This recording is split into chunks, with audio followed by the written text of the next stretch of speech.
आनंद sir screen share कर लीजिए।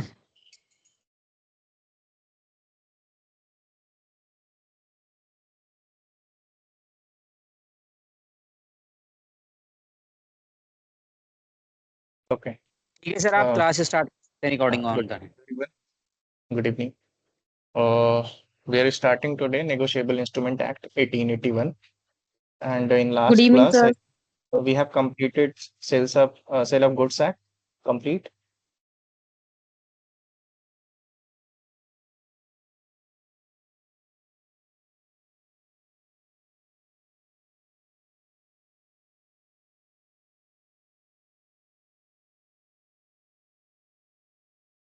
So we are starting today Negotiable Instrument Act 1881. इसमें से एक क्वेश्चन आपका फिक्स है कि ये क्वेश्चन नेगोशिएबल इंस्ट्रूमेंट का आता है हर बार, और इस बार भी प्रोबेबली आएगा। ओके, सो बात करते हैं नेगोशिएबल इंस्ट्रूमेंट की कि होता क्या है ना। तो बेसिक डेफिनेशन की अगर मैं बात करूं तो आई कैन से कि नेगोशिएबल इंस्ट्रूमेंट एक रिटन डॉक्यूमेंट है which gives right to receive money to any person, and it can be easily transferable. It can be easily transferred from one person to another person. So simplified वे में मैं ये कह सकता हूं कि negotiable instrument एक written document होता है जो किसी पर्सन को पैसे लेने का राइट देता है ना, और आसानी से वो दूसरे पर्सन को ट्रांसफर कर सकता है जो नेगोशिएबल इंस्ट्रूमेंट है।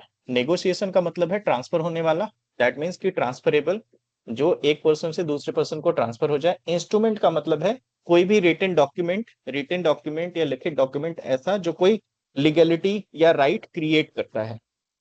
For an example, if A gives a cheque to B can transfer it to C, now C can claim money from that cheque from A.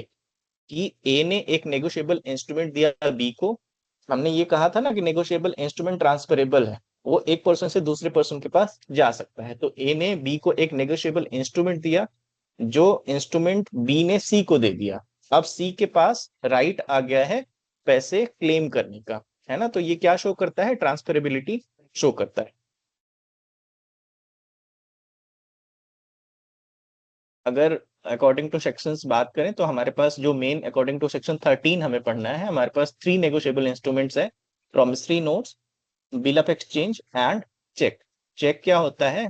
Which is payable to either on order or to bearer.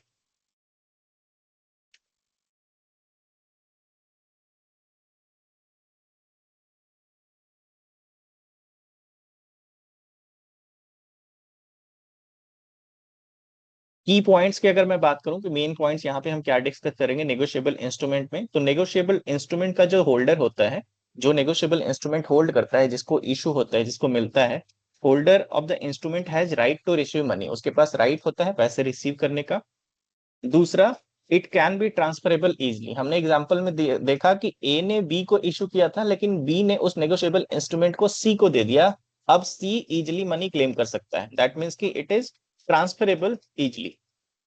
Third is, a person who acquires in a good faith and for value gets a valid title even if the previous holder had some defect in the title। कि जैसे ए ने B को दिया, हो सकता है कि A और बी में कुछ डिफेक्ट रहा हो डीड में या टाइटल में, लेकिन सी ने गुड फेथ में उसको एक्वायर किया, तो सी के पास वैलिड ओनरशिप है। ये एक जनरल एक्सेप्शन है।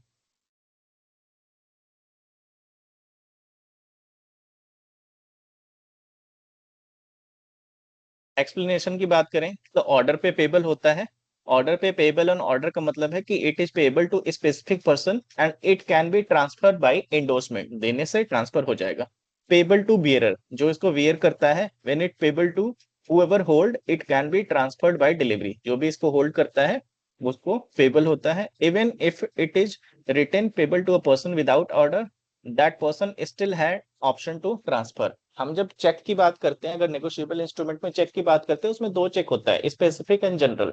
स्पेसिफिक और जनरल में बात करें, जनरल वाला जो होता है वो किसी को भी ट्रांसफर हो सकता है। स्पेसिफिक में पर्सन स्पेसिफिक का नाम लिखा होता है ना। क्रॉस चेक है तो उसमें नाम लिखा है, अगर स्पेसिफिक है कुछ भी नहीं लिखा तो वो किसी को भी ट्रांसफर हो सकता है। नेगोशिएबल इंस्ट्रूमेंट जो है वो टू वे में पेबल है। फर्स्ट है पेबल टू टू और more person jointly, that means कि आई कैन से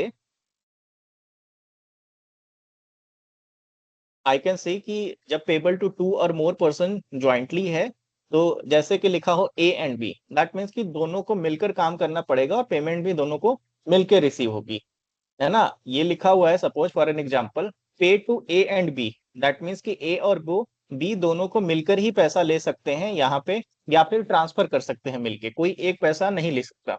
या फिर दूसरा ये मेंशन हो कि पेबल इन द अल्टरनेटिव, कि कोई एक, अल्टरनेटिव का मतलब है कि ऑप्शन में, कि कोई एक भी अवेलेबल है तभी पेमेंट हो जाएगी, या तो पेमेंट टू ए और बी, फॉर एग्जाम्पल पे टू ए और बी, मतलब कि दोनों में से कोई भी एक काम कर सकता है, दोनों में से कोई एक भी पैसा ले सकता है या ट्रांसफर कर सकता है। अगर ज्वाइंटली है तो दोनों को मिलके करना पड़ेगा, और लिखा हुआ है तो दोनों में से कोई एक भी कर सकता है। तो सिंपल ट्रिक यही है, जहां पे एंड लिखा है यहाँ वहां पे दोनों जरूरी है, जहां पे और वर्ड यूज होगा वहां पे कोई एक भी चलेगा।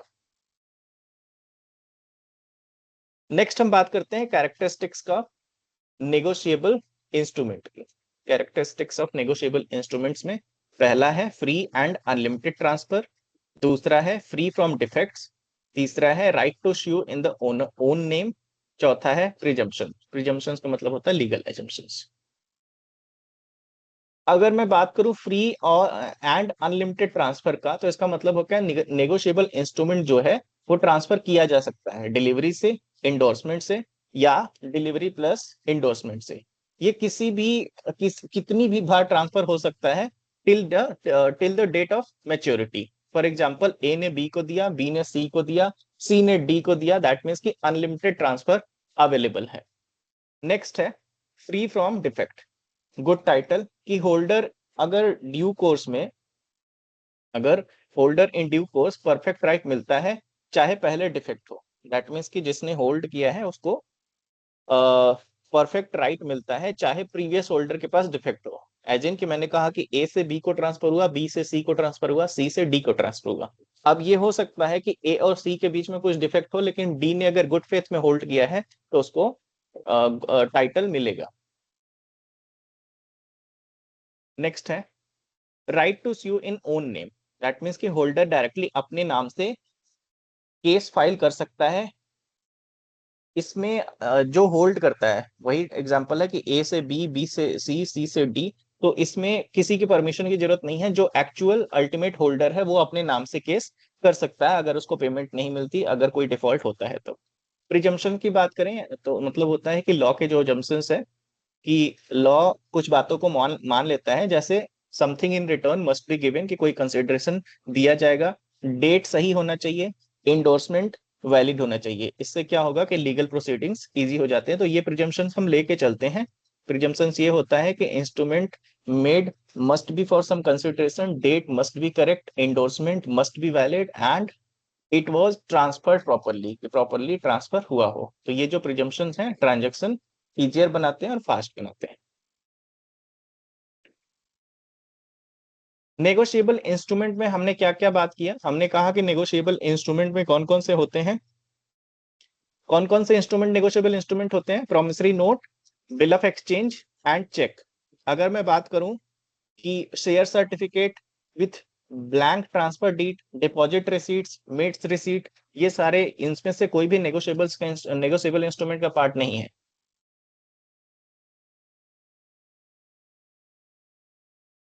अगर कैरेक्टरिस्टिक की मैं बात करूं तो हमने 4 कैरेक्टरिस्टिक्स पढ़े हैं। पहला, free transfer, free and unlimited transfer होना चाहिए। फ्री फ्रॉम डिफेक्ट होता है, holder can sue by his own name, presumptions available है, लीगल एजम्पशंस जो हैं कुछ वो अवेलेबल है।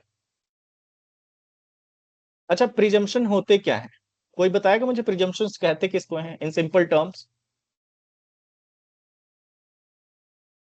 Can anyone tell me what is the meaning of presumption in layman's term?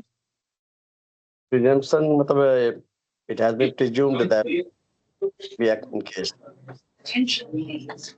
Presumption का मतलब होता है कि कोर्ट पहले से ही मान लेती है कि बात सही है, जब तक कोई उससे गलत प्रूफ नहीं करता है, यही होता है। दैट मीन्स कि आई कैन से presumptions, court assume something is true unless and until proved otherwise, है ना, कि जब तक कोई गलत उसको प्रूव नहीं करता हम इसके पहले से ही एज्यूम कर लेते हैं कि ये ठीक होगा। बाद में अगर कोई वैलिड डॉक्यूमेंट दे के या वैलिड कोई कुछ जो है प्रूफ दे के अगर इसको गलत प्रूफ कर दे तो गलत हो सकता है, अनटिल एंड अनलेस जब तक प्रूफ नहीं हुआ तब तक सही है। तो कुछ स्पेशल प्रिजम्पशंस है, जिसमें पहला है consideration, date, time of acceptance of, जिस टाइम ऑफ एक्सेप्टेंस में बिल ऑफ एक्सचेंज के टाइम ऑफ एक्सेप्टेंस की बात करते हैं, time of transfer, order of endorsement, stamp, holder in due course and dishonour. तो स्पेशल प्रिजम्पशन में सबसे पहला है कंसिडरेशन। तो कंसिडरेशन में यही बात करते हैं कि every negotiable instrument is assume to be made for consideration, that means कि समथिंग ऑफ वैल्यू, कि हर नेगोशिएबल इंस्ट्रूमेंट के पीछे पैसा या वैल्यू एक्सचेंज हुआ है, ये माना जाता है, ये एजम्पशंस है। फॉर एग्जाम्पल, अगर चेक दिया है तो ये माना जाएगा कि किसी पेमेंट के लिए दिया गया है, ऐसे ही कोई चेक तो नहीं देगा, किसी भी चीज की पेमेंट के लिए दिया गया है। दूसरा, date, that instrument is assume to be made on a date written on it, ये माना जाता है कि जो डेट लिखी हुई है वही असली डेट मानी जाएगी, उसी डेट पे पेमेंट होनी चाहिए या उस डेट से पहले पेमेंट होनी चाहिए। टाइम ऑफ एक्सेप्टेंस, कि it is assume that a bill was accepted within a reasonable time before maturity, कि हम ये भी मानेंगे कि बिल को रीजनेबल टाइम के अंदर एक्सेप्ट किया गया होगा, मैच्योरिटी से पहले, मैच्योरिटी के बाद नहीं। नेक्स्ट है order of time of transfer. Time of transfer कहता है कि इंस्ट्रूमेंट मैच्योरिटी से पहले ट्रांसफर हुआ है या इंस्ट्रूमेंट मैच्योरिटी से पहले ट्रांसफर हुआ है, ये माना जाता है, ये प्रिजम्पशन है हमारा। ऑर्डर ऑफ एंडोर्समेंट, कि endorsement are assume to be made in the same order as they appear, कि जो एंडोर्समेंट में लिखा हुआ है वो उसी ऑर्डर में किए गए हैं, उससे अलग तरीके से नहीं किए गए हैं, जिस तरीके से एंडोर्स करने के लिए लिखा गया था उसी तरीके से किया गया है। स्टैम्प की बात करें तो इट सेज कि even if the instrument is lost it is presumed it was proper stamped, कि अगर इंस्ट्रूमेंट खो जाता है तब भी ये एज्यूम किया जाता है कि ये एज्यूम किया जाता है कि वो उस पर सही स्टैंप लगा हुआ था या लगा हुआ होगा। होल्डर इन ड्यू कोर्स की बात करें, holder is assume to be a genuine holder who got it legally and in a good faith, कि अगर किसी ने इसको गुड फेथ में लिया है तो होल्डर को जेन्युइन माना जाएगा और वो एक्चुअल जो है उसको टाइटल रिसीव करने के लिए रिस्पॉन्सिबल होगा। डिजॉनर, डिजॉनर का मतलब होता है कि if protest is proved the court assumes that instrument was dishonoured, कि अगर प्रोटेस्ट प्रूव हो जाता है कि उसका अपोजिशन प्रूफ हो जाता है कि पैसे नहीं मिले किसी रीजन से, तो कोर्ट ये मान लेती है कि पेमेंट नहीं हुआ है, और पेमेंट नहीं हुआ है तो ये डिजॉनर माना जाएगा। क्लियर है स्पेशल प्रिजम्पशन सबको? Yes sir.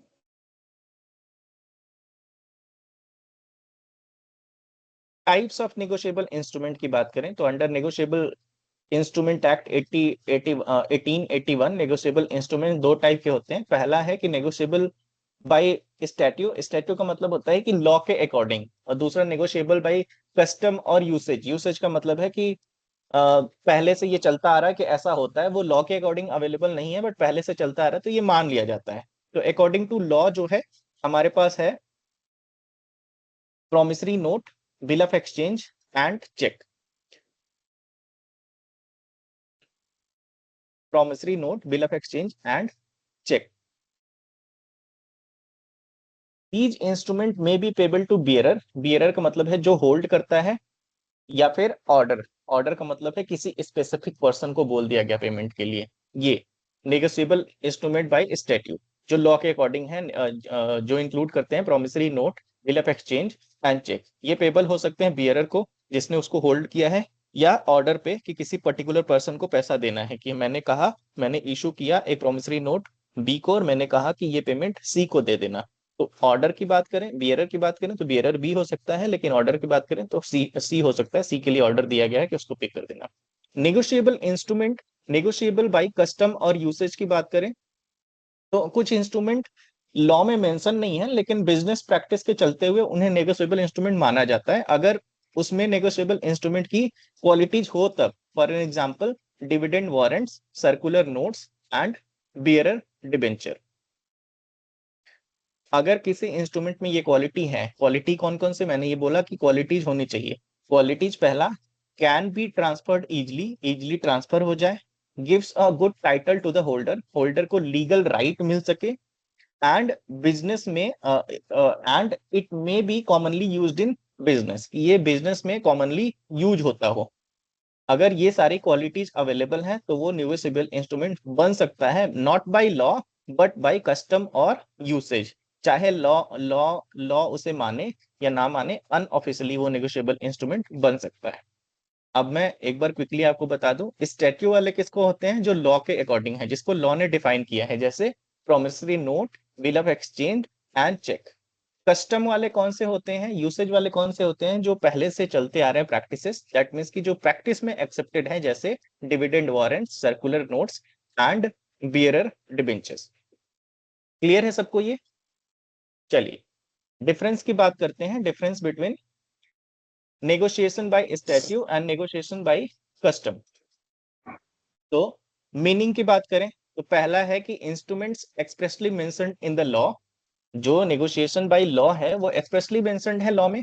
दूसरा वाला जो है वो एक्सप्रेसली मेंशन्ड नहीं है लॉ में, but they are accepted in the business practice. Second, legal recognition की बात करें तो क्लियरली डिफाइंड होगा नेगोशिएबल इंस्ट्रूमेंट एक्ट 1881 में। अंडर सेक्शन 13 ये लिखा गया होगा कि these are as like promissory note, cheque and bill of exchange is a part of exchange, part of negotiable instrument, but negotiation by usage जो है वो डिफाइंड नहीं है। एग्जाम्पल की बात करें, क्लियर है, promissory note, bill of exchange and cheque. Example की बात करें अगर नेगोशिएबल इंस्ट्रूमेंट बाय कस्टम और यूसेज की, dividend warrant, circular notes and bearer debentures. Origin कहां से हुआ था, क्रिएटेड बाय लॉ है ये। ओरिजिन अगर नेगोशिएबल बाय कस्टम की बात करें तो developed through business practices we can say. Certainty की बात करें तो हाईली सर्टेन है एंड लीगली क्लेरिफाइड है। यहाँ पे सर्टेनिटी बहुत कम है, less certain compare to legal negotiation instrument. Acceptance की बात करें तो यूनिवर्सली एक्सेप्टेड है, जो लॉ से रिकॉग्नाइज्ड है वो यूनिवर्सली एक्सेप्टेड है। यहाँ पे जो जो लॉ से रिकॉग्नाइज नहीं है, they are accepted based on trade practice only. Proof requirement, no need to prove, negotiability already exist in law. अगर इसमें प्रूफ की बात करें तो must prove that it is accepted as negotiable by usage by checking all the qualities available for being a negotiable instrument. Risk level की बात करें तो अगर कोई लीगली रिकॉग्नाइज्ड है तो उसमें रिस्क कम होगा, लोअर रिस्क होगा, क्योंकि क्लियर लीगल बैकिंग है। लेकिन in case of custom, negotiable by custom और यूसेज, इसमें स्लाइटर हायर रिस्क है in comparison to negotiable by statute. Transferability की बात करें तो फ्रीली ट्रांसफरेबल है as per law, but in case of custom transferable if follows negotiable instrument characteristics. Legal protection की बात करें तो स्ट्रॉन्ग लीगल प्रोटेक्शन मिलता है क्योंकि लीगली रिकॉग्नाइज्ड है। तो दूसरा, अगर नेगोशिएबल बाय कस्टम की बात करें तो प्रोटेक्शन डिपेंड करता है ऑन एक्सेप्टेंस ऑफ प्रैक्टिस के ऊपर। क्लियर है सबको ये? negotiable by statute and negotiable by custom or usage? Yes, sir.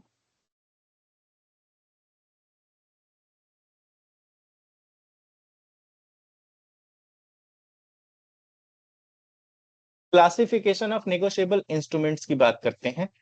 तो क्लासिफिकेशन ऑफ नेगोशिएबल इंस्ट्रूमेंट्स में पहला है बियरर एंड ऑर्डर इंस्ट्रूमेंट, दूसरा है inland and foreign instrument, third is demand and time instrument, fourth is genuine accommodation and fictitious bills, fifth is clean and documentary bills, sixth is documentary bill, seventh is ambiguous instrument, eighth is inchoate instruments, and ninth is escrow instrument। एक एक करके मैं discuss करता हूं, आपको clear करता हूं कि होते क्या है। बियरर एंड ऑर्डर इंस्ट्रूमेंट की बात करें तो बियरर इंस्ट्रूमेंट निगोशिएबल इंस्ट्रूमेंट है जो पेबल है, payable to bearer, whether when it is expressly written as payable to bearer और the last endorsement is blank, no specific name is mention. कि अगर कोई नेम स्पेसिफिक मेंशन नहीं है तो बियरर इंस्ट्रूमेंट है, उसमें जो नाम लिखा जाएगा वही माना जाएगा। दैट मींस कि payment is made whoever hold process the instrument, जो इसे होल्ड करता है, जो इसको प्रोसेस करता है, उसी को पेमेंट मिलेगी, है ना। बियरर इंस्ट्रूमेंट का मतलब यही होता है कि जो भी इंस्ट्रूमेंट को होल्ड करेगा, पकड़ेगा, उसी को पेमेंट मिलेगी। कंडीशन ये है कि डायरेक्टली उस पर लिखा हो कि पे टू द बियरर, या फिर लिखा नहीं हो तो लास्ट एंडोर्समेंट ब्लैंक हो, तो किसी का नाम जिसपे ना हो। फॉर एग्जाम्पल पे बियरर 10,000, ये कुछ भी नहीं लिखा तो किसी को भी मिल सकता है। ऑर्डर इंस्ट्रूमेंट की अगर बात करें, बियरर इंस्ट्रूमेंट क्लियर है, दैट मीन्स कि जिसपे किसी का नाम नहीं लिखा हो। ऑर्डर इंस्ट्रूमेंट की बात करें तो ऑर्डर इंस्ट्रूमेंट का मतलब है कि पेमेंट किसी स्पेसिफिक पर्सन को मिलेगी। कंडीशन ये है कि किसी पर्टिकुलर पर्सन का नाम लिखा हो।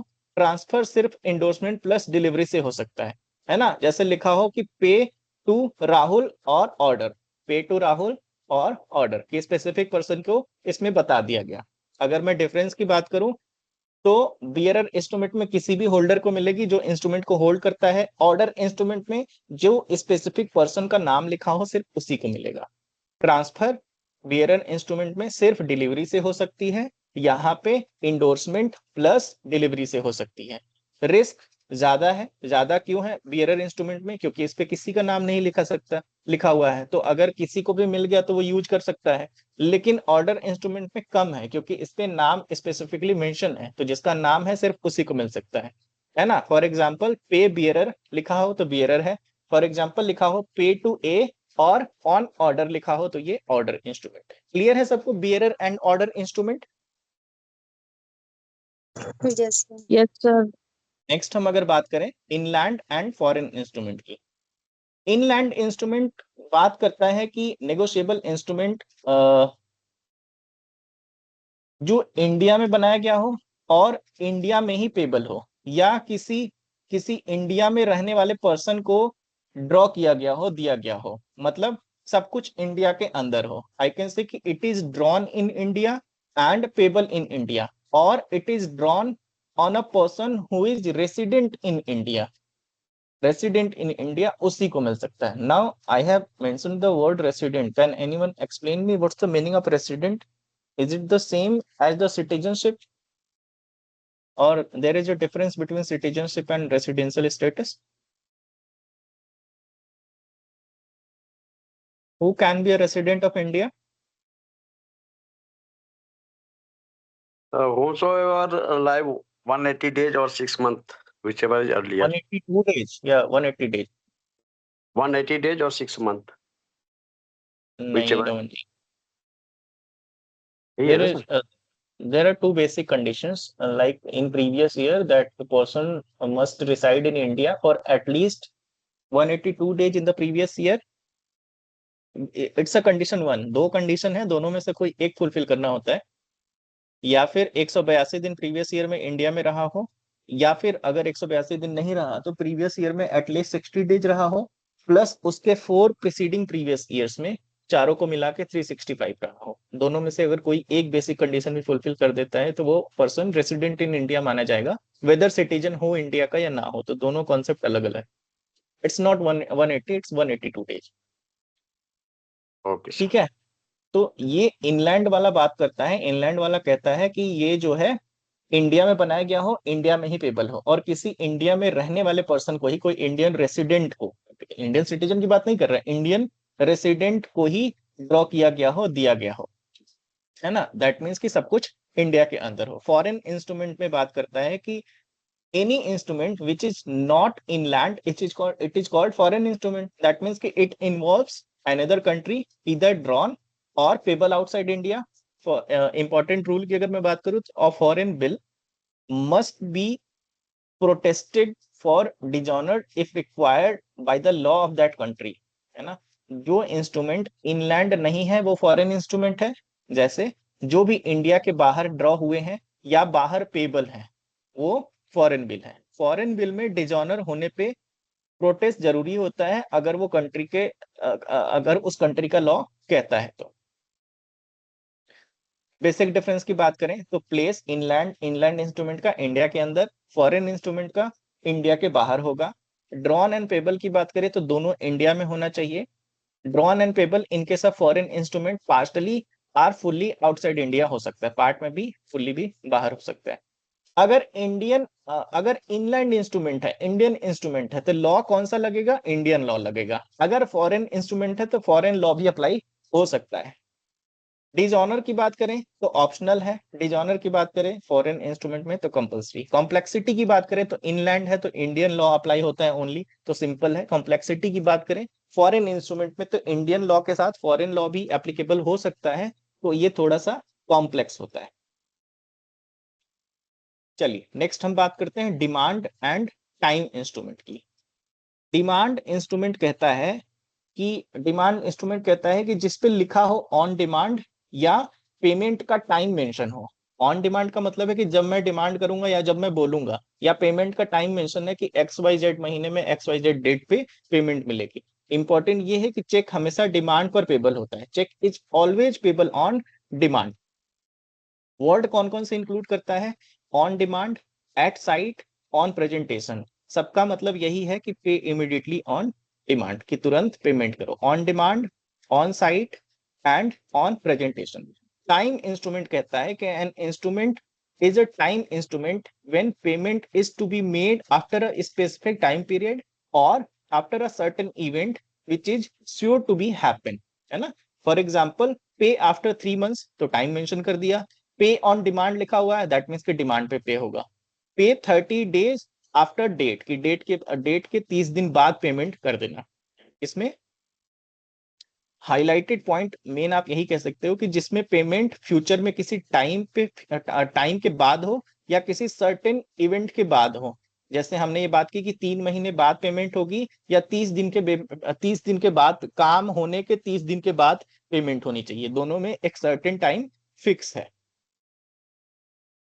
ना। अगर अगर हम डिमांड इंस्ट्रूमेंट की बात करें तो पेमेंट इमीडिएटली हो सकती है ऑन डिमांड, एट साइट, या फिर ऑन प्रेजेंटेशन, कि दिखाया तब भी पेमेंट हो गई, डिमांड किया तभी पेमेंट हो गई। लेकिन टाइम इंस्ट्रूमेंट में अगर 30 दिन लिखा हुआ है, आप 10 दिन बाद ले जाके दिखाओगे तो पेमेंट नहीं हो जाएगी जब तक 30 दिन पूरे नहीं होंगे। एंड टाइम डिमांड में फ्यूचर डेट पे होती है, टाइम इंस्ट्रूमेंट में। टाइम मेंशन की बात करें तो डिमांड इंस्ट्रूमेंट पे मेंशन नहीं होता टाइम, डिमांड पे ही पेमेंट हो जाती है। टाइम इंस्ट्रूमेंट पे टाइम क्लियरली मेंशन होता है, 2 महीने 3 महीने ऐसा। एग्जाम्पल डिमांड इंस्ट्रूमेंट का एग्जाम्पल क्या है? चेक डिमांड इंस्ट्रूमेंट का एग्जाम्पल है। टाइम इंस्ट्रूमेंट का एग्जाम्पल क्या है? Bill after 3 months is an example of time instrument. Demand instrument word use करता है on demand, at sight. Time instrument word use करता है after date, after period. Demand instrument में instant payment होती है, टाइम इंस्ट्रूमेंट में delayed payment होती है ना। शॉर्ट में आपको याद करना है तो डिमांड का मतलब है कि अभी पैसा मिल जाएगा, टाइम का मतलब है कि बाद में पैसा मिलेगा। क्लियर है सबको? Bearer and order instrument, inland and foreign instrument, demand and time instruments. Yes, sir. Next है genuine, accommodation and fictitious bill. Genuine bill कहता है कि जेन्युइन बिल वो होता है जिसमें एक्चुअल पैसा या वैल्यू इन्वॉल्व हो, मतलब real transaction, real business transaction हुआ है।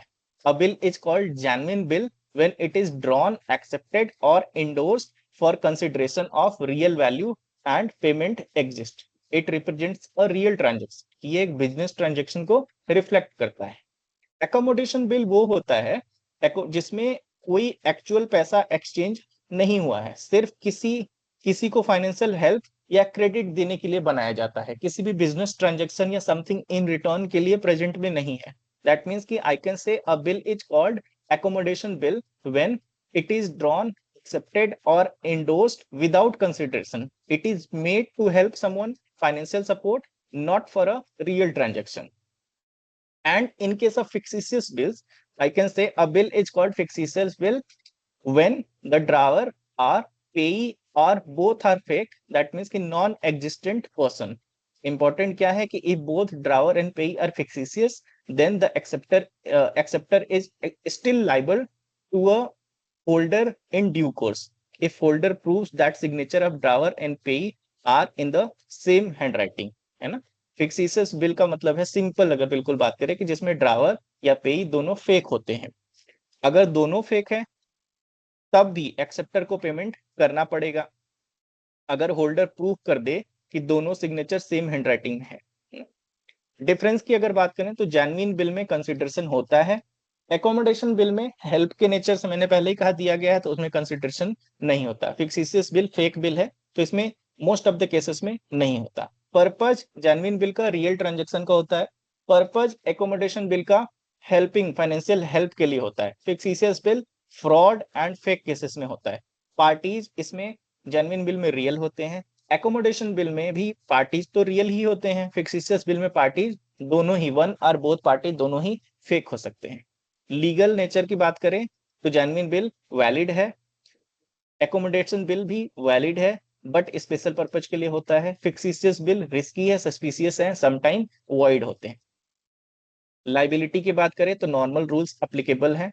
एकोमोडेशन की बात करें तो एकोमोडेशन बिल में डिपेंड्स ऑन पार्टीज की, अगर हेल्प दिया है ऐसे ही हेल्प दे दिया, कुछ रिटर्न में नहीं लेना चाहता है तो डिपेंड करता है पार्टीज के ऊपर। अगर फिक्सिशियस बिल की बात करें तो एक्सेप्टर्स लाइबल है इन सम केसेस, की जो एक्सेप्ट कर रहा है वो लाइबल है ना। जेन्युइन बिल रियल डील को रिफ्लेक्ट करता है, एकोमोडेशन बिल हेल्प और एडजस्टमेंट को रिफ्लेक्ट करता है, फिक्सिशियस फेक चीजों को रिफ्लेक्ट करता है, फ्रॉड चीजों को रिफ्लेक्ट करता है। नेक्स्ट है clean and documentary bill. Clean bill कहता है कि क्लीन बिल वैसे बिल होते हैं जिसमें गुड्स से रिलेटेड कोई डॉक्यूमेंट अटैच नहीं होते, है ना, कि no documents related to goods are attached, it is used when there is trust between parties. ये तब यूज होता है जब पार्टी के बीच में ट्रस्ट होता है, उसके बदले में कुछ गुड्स वगैरह अटैच नहीं होता, पार्टी को ट्रस्ट के बिहाफ पे ये इशू कर दिया जाता है। डॉक्यूमेंट्री बिल कहता है कि a bill is called documentary bill when documents related to goods like bill of landing, invoice etcetera are attached in security, कि सिक्योरिटी के लिए उसको कुछ अटैच कर दिया गया है कोई भी प्रॉपर्टी के पेपर्स, तो it gives security to bearer, to buyer and seller. Simple मैं बोलूं तो डॉक्यूमेंट्री बिल वो होते हैं जिसमें गुड्स के डॉक्यूमेंट सिक्योरिटी के लिए अटैच किए जाते हैं। Document bill of landing, bill of invoice bill, ये सारी चीजें हो सकते हैं, या ट्रांसपोर्ट के डॉक्यूमेंट है, ये ज्यादा सेफ होते हैं। जिसमें कोई कोलेट्रल है, कोई सिक्योरिटी है, तो वो ज्यादा सेफ होते हैं। क्लीन बिल में ट्रस्ट के ऊपर होता है, उसमें कोई भी सिक्योरिटी, किसी भी चीज के पेपर्स अटैच नहीं किए जाते। दैट मीन्स कि क्लीन बिल कम सेफ और सिक्योर होते हैं। डिफरेंस की अगर बात करूं तो क्लीन बिल में डॉक्यूमेंट अटैच नहीं होते, डॉक्यूमेंट्री बिल की बात करूं तो इसमें डॉक्यूमेंट अटैच होते हैं। सिक्योरिटी की बात करूं तो कम सिक्योर है क्लीन बिल, डॉक्यूमेंट्री बिल हालांकि डॉक्यूमेंट अटैच्ड हैं तो ये ज्यादा सिक्योर होते हैं।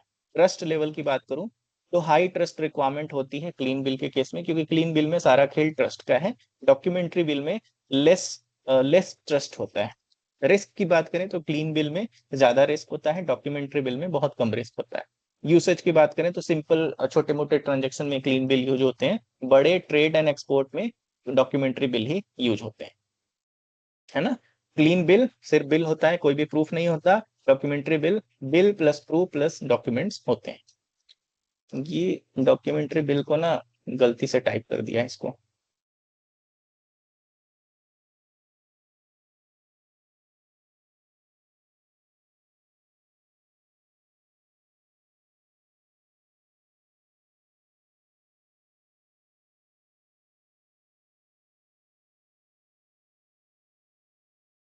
चलिए, क्लियर है सबको clean bill and documentary bill तक?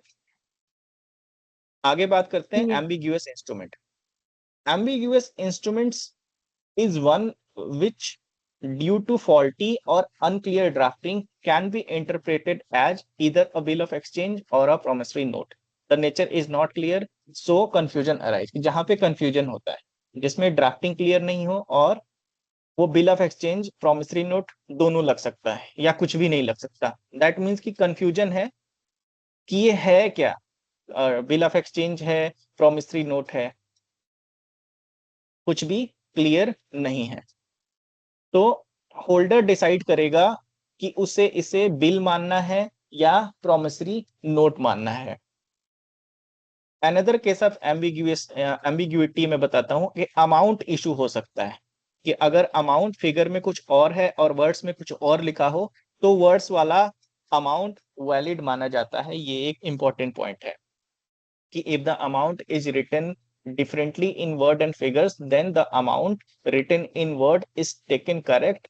It's a clear example of ambiguous instrument, and the amount written in word will be accepted as the correct amount. For an example, figure amount is 10,000 rupees and word amount is 10,500 rupees. तो final amount कौन सा माना जाएगा? 10,500, क्योंकि word में लिखा गया है। मेन पॉइंट एम्बिग्यूअस इंस्ट्रूमेंट का क्या है कि ड्राफ्टिंग अनक्लियर है तो एम्बिग्यूअस इंस्ट्रूमेंट माना जाएगा। होल्डर का चॉइस है होल्डर का चॉइस इंपॉर्टेंट है कि वो क्या मानता है। अगर अमाउंट में एम्बिग्यूटी है, अमाउंट में कुछ मिसअंडरस्टैंडिंग है वर्ड में एंड फिगर्स में, तो फिगर्स वाले अमाउंट को केस क्लियर माना जाएगा और फिगर्स वाले अमाउंट को ही, सॉरी, वर्ड वाले अमाउंट को ही हम मानेंगे जो वर्ड्स में लिखा गया है। इनकोएट इंस्ट्रूमेंट्स की बात करें तो inchoate instruments are negotiable instrument that is incomplete in some respect. For an example, amount, date or name is missing. It becomes valid when the missing details are filled later. कि ऐसे inchoate instrument वो instrument होते हैं जिसमें कुछ information incomplete हो या missing हो, amount ना दिया गया हो, date ना दिया गया हो, later on अगर उसमें चीजें fill कर दिए जाए तो उनको हम complete मानते हैं। कि अगर कोई पर्सन ब्लैंक या इनकम्प्लीट स्टैम्प पेपर पर साइन करके दे देता है तो उसे दूसरे पर्सन को, दैट मीन्स कि तो वो दूसरे पर्सन को अथॉरिटी दे रहा है डिटेल्स फिल करने की, उसे कंप्लीट इंस्ट्रूमेंट बनाने की, लेकिन अमाउंट स्टैम्प की लिमिट से ज्यादा नहीं हो सकता। लाइबिलिटी इसकी क्या है? The person who sign is liable to a holder in due courses even if the instrument was filled later. He is liable in the same capacity of drawer or maker. That means कि जो sign कर रहा है वो person liable है, specially holder in due के cases में, चाहे बाद में उसमें डिटेल भरी गई हो। इनकोएट इंस्ट्रूमेंट तो वही होते हैं ना कि जिसमें आधी अधूरी इंफॉर्मेशन भरी है और बाद में इंफॉर्मेशन भरी जाए, लेकिन अगर उसमें उसने साइन करके दे दिया, उसमें कुछ इंफॉर्मेशन मिसिंग है और दूसरा पर्सन जो इसको होल्ड करता है उसने इंफॉर्मेशन अगर भर दिया, तो फिर भी जो ड्रॉ करके दिया है, जिसने दिया है उसको, जिसने बनाया है, जिसने साइन किया है, उसको पेमेंट करनी पड़ेगी। For an example, A science a blank stamp paper, A science a blank stamp paper and B fills rupees 10,000 and make a promissory note. C, holder in due course receives it. Now A is liable to pay C even if the information was filled later on, है ना। तो incomplete instrument inchoate माना जाता है। Sign करने वालों की authority है जो अथॉरिटी देता है। स्टैंप लिमिट इंपॉर्टेंट है, स्टैंप लिमिट से ज्यादा पैसे नहीं हो सकते। Holder in due course protected है, जो होल्ड करता है वो प्रोटेक्टेड है, वो जो इन्फॉर्मेशन दे देगा उसको अगले को पे करनी पड़ेगी मेकर को। क्लियर है inchoate instrument? Yes sir. Next is escrow instrument. Escrow instrument एक नेगोशिएबल इंस्ट्रूमेंट है जो कुछ कंडीशंस के साथ स्पेशल पर्पज के लिए, लाइक कोलेटरल सिक्योरिटी वगैरह के लिए इशू होते हैं, उसको हम एस्क्रो इंस्ट्रूमेंट कहते हैं। It is not meant for immediate transfer और ownership of property. I can simply say कि जो कंडीशन के साथ दिया जाता है या स्पेशल पर्पज या सिक्योरिटी के लिए दिया जाता है, मतलब ये तुरंत यूज के लिए नहीं होता है। पेमेंट की लाइबिलिटी तभी आएगी जब कंडीशन कंप्लीट हो जाएगा। अगर कंडीशन कंप्लीट नहीं हुई तो पेमेंट नहीं करना पड़ेगा। एग्जाम्पल की बात करूं, सपोज ए ने बी को एक बिल दिया सिक्योरिटी के लिए, अगर लोन वापस नहीं दिया तो वो वैलिड होगा। लोन रीपे हो जाएगा तो बिल यूजलेस हो जाएगा। लोन रीपे नहीं होगा तो बिल इनफोर्स हो जाएगा, उस बिल से वो पैसे ले सकता है। दैट मीन्स कि जो इनक्रो इंस्ट्रूमेंट्स है, एस्क्रो इंस्ट्रूमेंट है, वो कंडीशन बेस्ड इंस्ट्रूमेंट होता है, स्पेशल पर्पज के लिए होता है। लाइबिलिटी डिपेंड करती है कि पेमेंट करनी होगी या नहीं on certain conditions. Conditions fail हो जाती है, कंडीशन फुल हो जाती है तो लाइबिलिटी नहीं होती, कंडीशन फुल नहीं होती तो उसकी लाइबिलिटी बनती है। कंडीशन वाला इंस्ट्रूमेंट जो होता है वो इसको एस्क्रो इंस्ट्रूमेंट कहते हैं। Is this clear? All the types of negotiable instrument, classification of negotiable instruments.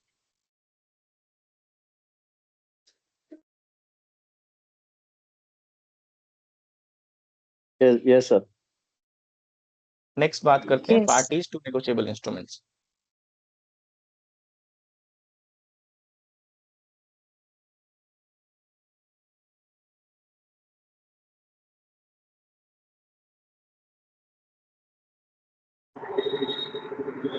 Sir एक बार स्टैंप लिमिट को डिफाइन कर देंगे।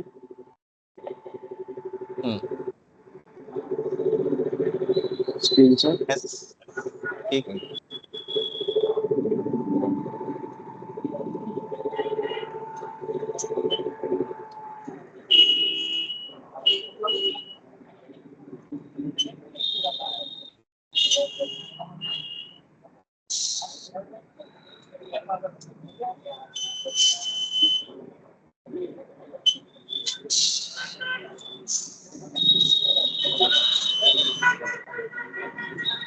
किसी का माइक ऑन है, प्लीज देख लीजिए।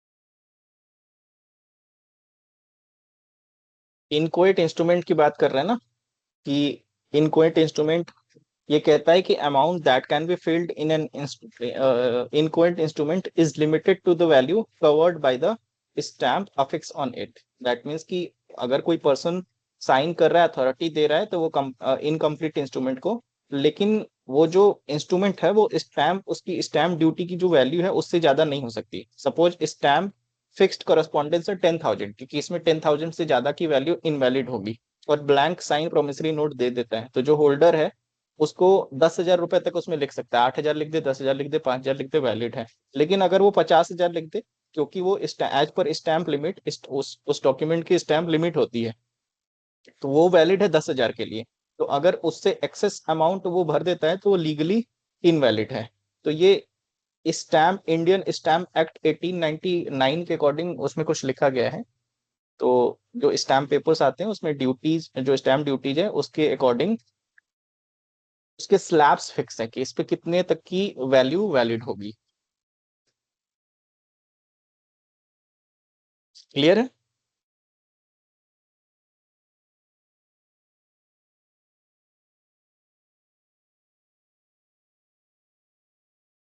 चलिए आगे बात करते हैं पार्टीज टू नेगोशिएबल इंस्ट्रूमेंट, कि कौन कौन से पार्टीज होते हैं नेगोशिएबल इंस्ट्रूमेंट में। पहला है ड्रावर, दूसरा है ड्रावी, तीसरा है drawee in case of need, चौथा है एक्सेप्टर, पांचवा है एक्सेप्टर फॉर ऑनर, छठवां है पेई, सातवां है होल्डर। ड्रावर की अगर बात करें तो आई कैन से कि the drawer is the person who makes और ड्रॉ द इंस्ट्रूमेंट, कि जो ड्रावर वो होता है जो इंस्ट्रूमेंट बनाता है। फॉर एग्जाम्पल चेक लिखने वाला पर्सन, चेक लिखने वाला पर्सन क्या है, वो ड्रावर है। ड्राई की बात करें, ड्रावी कौन है, तो आई कैन डिफाइन कि drawee is a person on whom the instrument is drawn and who is directed to pay. For example, drawee, for example bank, bank जो है वो ड्रावी है, कि ड्रावी वो होता है जिसको पेमेंट करने के लिए बोला जाता है।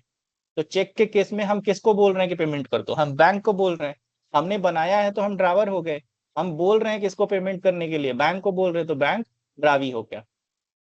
Drawee in case of need, drawee in case of need is a person whose name is mentioned in addition to drawer, in addition to dravy, to be contacted in case of need. Bill is not dishonored unless the person also refused to pay, can accept and pay without protest. Simply extra person जिसका नाम दिया जाता है backup के लिए, कि अगर bank नहीं देगा तो ये देगा, जब तक वो भी रिफ्यूज ना कर दे, बिल डिजॉनर्ड नहीं माना जाता है। ये बिना प्रोटेस्ट के एक्सेप्ट पे कर सकता है ना, बिना मना किए ये पे कर सकता है। तो इन केस ऑफ नीड के केस में एक्स्ट्रा पर्सन का नाम दिया गया है कि अगर ये नहीं तो ये, तो अगर वो भी मना कर दे तब डिजॉनर्ड होगा, अगर बैंक मना कर दे, वो एक्सेप्ट कर दे, तो वो एक्सेप्टेड है। एक्सेप्टर वो है when the dravee signs his acceptance on the bill and return it becomes the acceptor, कि जब ड्रावी बिल को साइन करके एक्सेप्ट कर लेता है तो वो एक्सेप्टर बन जाता है। एक्सेप्टर ऑफ ऑनर की बात करें, एक्सेप्टर ऑफ ऑनर कहता है कि a person who accepts the bill after it is dishonoured to protect the honour of the drawer और इंडोर्सर, की जिसने लिखा है, must specify who honor he is accepting, whose honor he is accepting. If not specified, demand for drawer's honor. Means कि जब भी dishonour हो जाए, कोई थर्ड पर्सन रिस्पेक्ट बचाने के लिए एक्सेप्ट करता है, उसे बताना होता है कि किसी के ऑनर के लिए एक्सेप्ट, किसके ऑनर के लिए एक्सेप्ट कर रहा है। अगर नहीं बताया तो जो ड्रावर है, जिसने बनाया है, ड्रावर के ऑनर के लिए माना जाता है। पेई की बात करें, 6th point is payee. Payee is the person to whom the payment is to be made, कि जिसको पैसे मिलता है वो पेई हो सकता है। ड्रावर खुद भी पेई हो सकता है, कुछ केसेस में ड्रावर जो है वो खुद पेई हो सकता है कि वो चेक लिख के बैंक से पैसे ले ले। होल्डर की बात करें तो holder is a person who is legally entitled to process the instrument and receive payment. Even the instrument is lost, the person entitled at that time is still the holder, है ना, कि जिसको legal right होता है instrument रखने का या पैसा लेने का, वो होल्डर होता है। अगर इंस्ट्रूमेंट खो जाता है तो भी जो इंटाइटल्ड है उसको होल्डर माना जाएगा। सपोज किसी का स्पेसिफिक नाम लिखा हुआ है तो उससे खो जाता है, तब भी वो इंटाइटल्ड है, वो दूसरा डिमांड करेगा और पैसे मांगेगा। तो एक बार मैं क्विकली बता दूं, ड्रावर कौन होता है? जो इंस्ट्रूमेंट बनाता है। ड्रावी कौन होता है? जो पेमेंट करता है। Drawee in case of need, backup payer जो होता है वो drawee in case of need होता है। एक्सेप्टर जो एक्सेप्ट करता है। एक्सेप्टर जो ड्रावी हु एक्सेप्टेड, कि जो ड्रावी को एक्सेप्ट कर लिया। एक्सेप्टर ऑफ ऑनर, डिजॉनर के बाद एक्सेप्ट करने वाला, कि अगर कोई भी चीज डिजॉनर होगी उसके बाद भी अगर कोई एक्सेप्ट कर रहा है। पेई जिसको पैसा मिलता है। होल्डर जिसके पास लीगल राइट है ना। और सिंपल मैं कह सकता हूं कि ड्रावर जो है चेक लिखने वाला, ड्रावी पे करने वाला, पेई पैसा लेने वाला, होल्डर लीगल ओनर या लीगल राइट वाला। कैपेसिटी, नेक्स्ट ये वाला पॉइंट सबको क्लियर है इसमें? Yes, sir. Capacity of party हमने पढ़ी थी ना, तो कैपेसिटी ऑफ पार्टी वाले, क्योंकि यहाँ भी तो एक कॉन्ट्रैक्ट तो हो ही रहा है लीगल, तो कैपेसिटी वाला capacity of party Indian contract act वाली चीजें यहाँ भी अप्लाई होता है। तो पहला कैपेसिटी ऑफ पार्टी में हम कहते हैं कि माइनर वाला। तो कैपेसिटी का यही मतलब होता है कि सिर्फ वही पर्सन पार्टी बन सकता है जो कॉन्ट्रैक्ट करने के लिए कॉम्पिटेंट हो। अगर कोई इनकॉम्पिटेंट है तो उसके अगेंस्ट एग्रीमेंट वैलिड नहीं होगा, लेकिन बाकी लोगों के लिए वैलिड रहेगा। अगर कोई इनकॉम्पिटेंट है, इनकॉम्पिटेंट कौन होता था?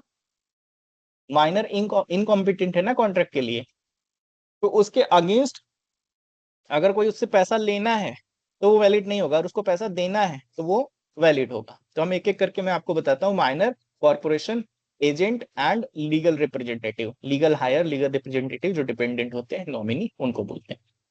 पहला है माइनर। तो माइनर के केस में बेसिक रूल ये कहता है कि माइनर कॉन्ट्रैक्ट कर सकता है, इसलिए वो खुद के लिए लाइबल नहीं बन सकता। Minor is not competent to contract. Minor competent नहीं है, so he can not bind himself.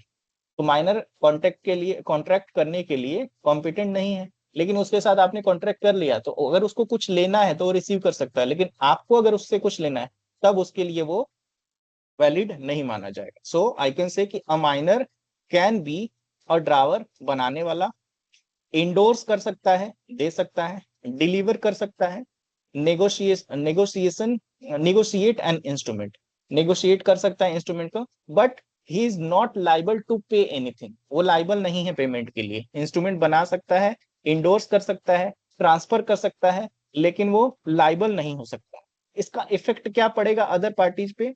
That means कि माइनर होने से इंस्ट्रूमेंट इनवैलिड नहीं होता है, बाकी लोगों को पेमेंट करना पड़ेगा, लेकिन वो पेमेंट नहीं करेगा। For an example, A, B और सी ने नोट साइन किया, कोई भी एग्रीमेंट साइन किया जहां पे सी माइनर है, तो इस केस में सी लाइबल नहीं है, ए और बी को पेमेंट करना पड़ेगा। सी पेमेंट करने के लिए लाइबल नहीं है। She is only become a valid acceptor, not a person liable to pay. Minor and necessaries, in case of necessities, आप अगर किसी को जरूरी चीजें सप्लाई करें, आपके पास क्या राइट बनता था कॉन्ट्रैक्ट एक्ट में? क्या आप उससे अपना जो खर्चा था वो रिकवर कर सकते थे? अगर आप उससे नेसेसिटी चीजें, लाइफ से रिलेटेड कुछ भी सप्लाई कर रहे हो तो क्वासी कॉन्ट्रैक्ट क्रिएट होता था ना यहाँ पे। वो क्या कहता था क्वासी कॉन्ट्रैक्ट? इतनी जल्दी भूल गए क्या सारे? दैट कि in case of necessity supply to minor, आपके पास ये राइट होता था लीगल कि उसकी प्रॉपर्टी बेच के रिकवर करो, उससे मांग के कुछ रिकवर नहीं करोगे आप।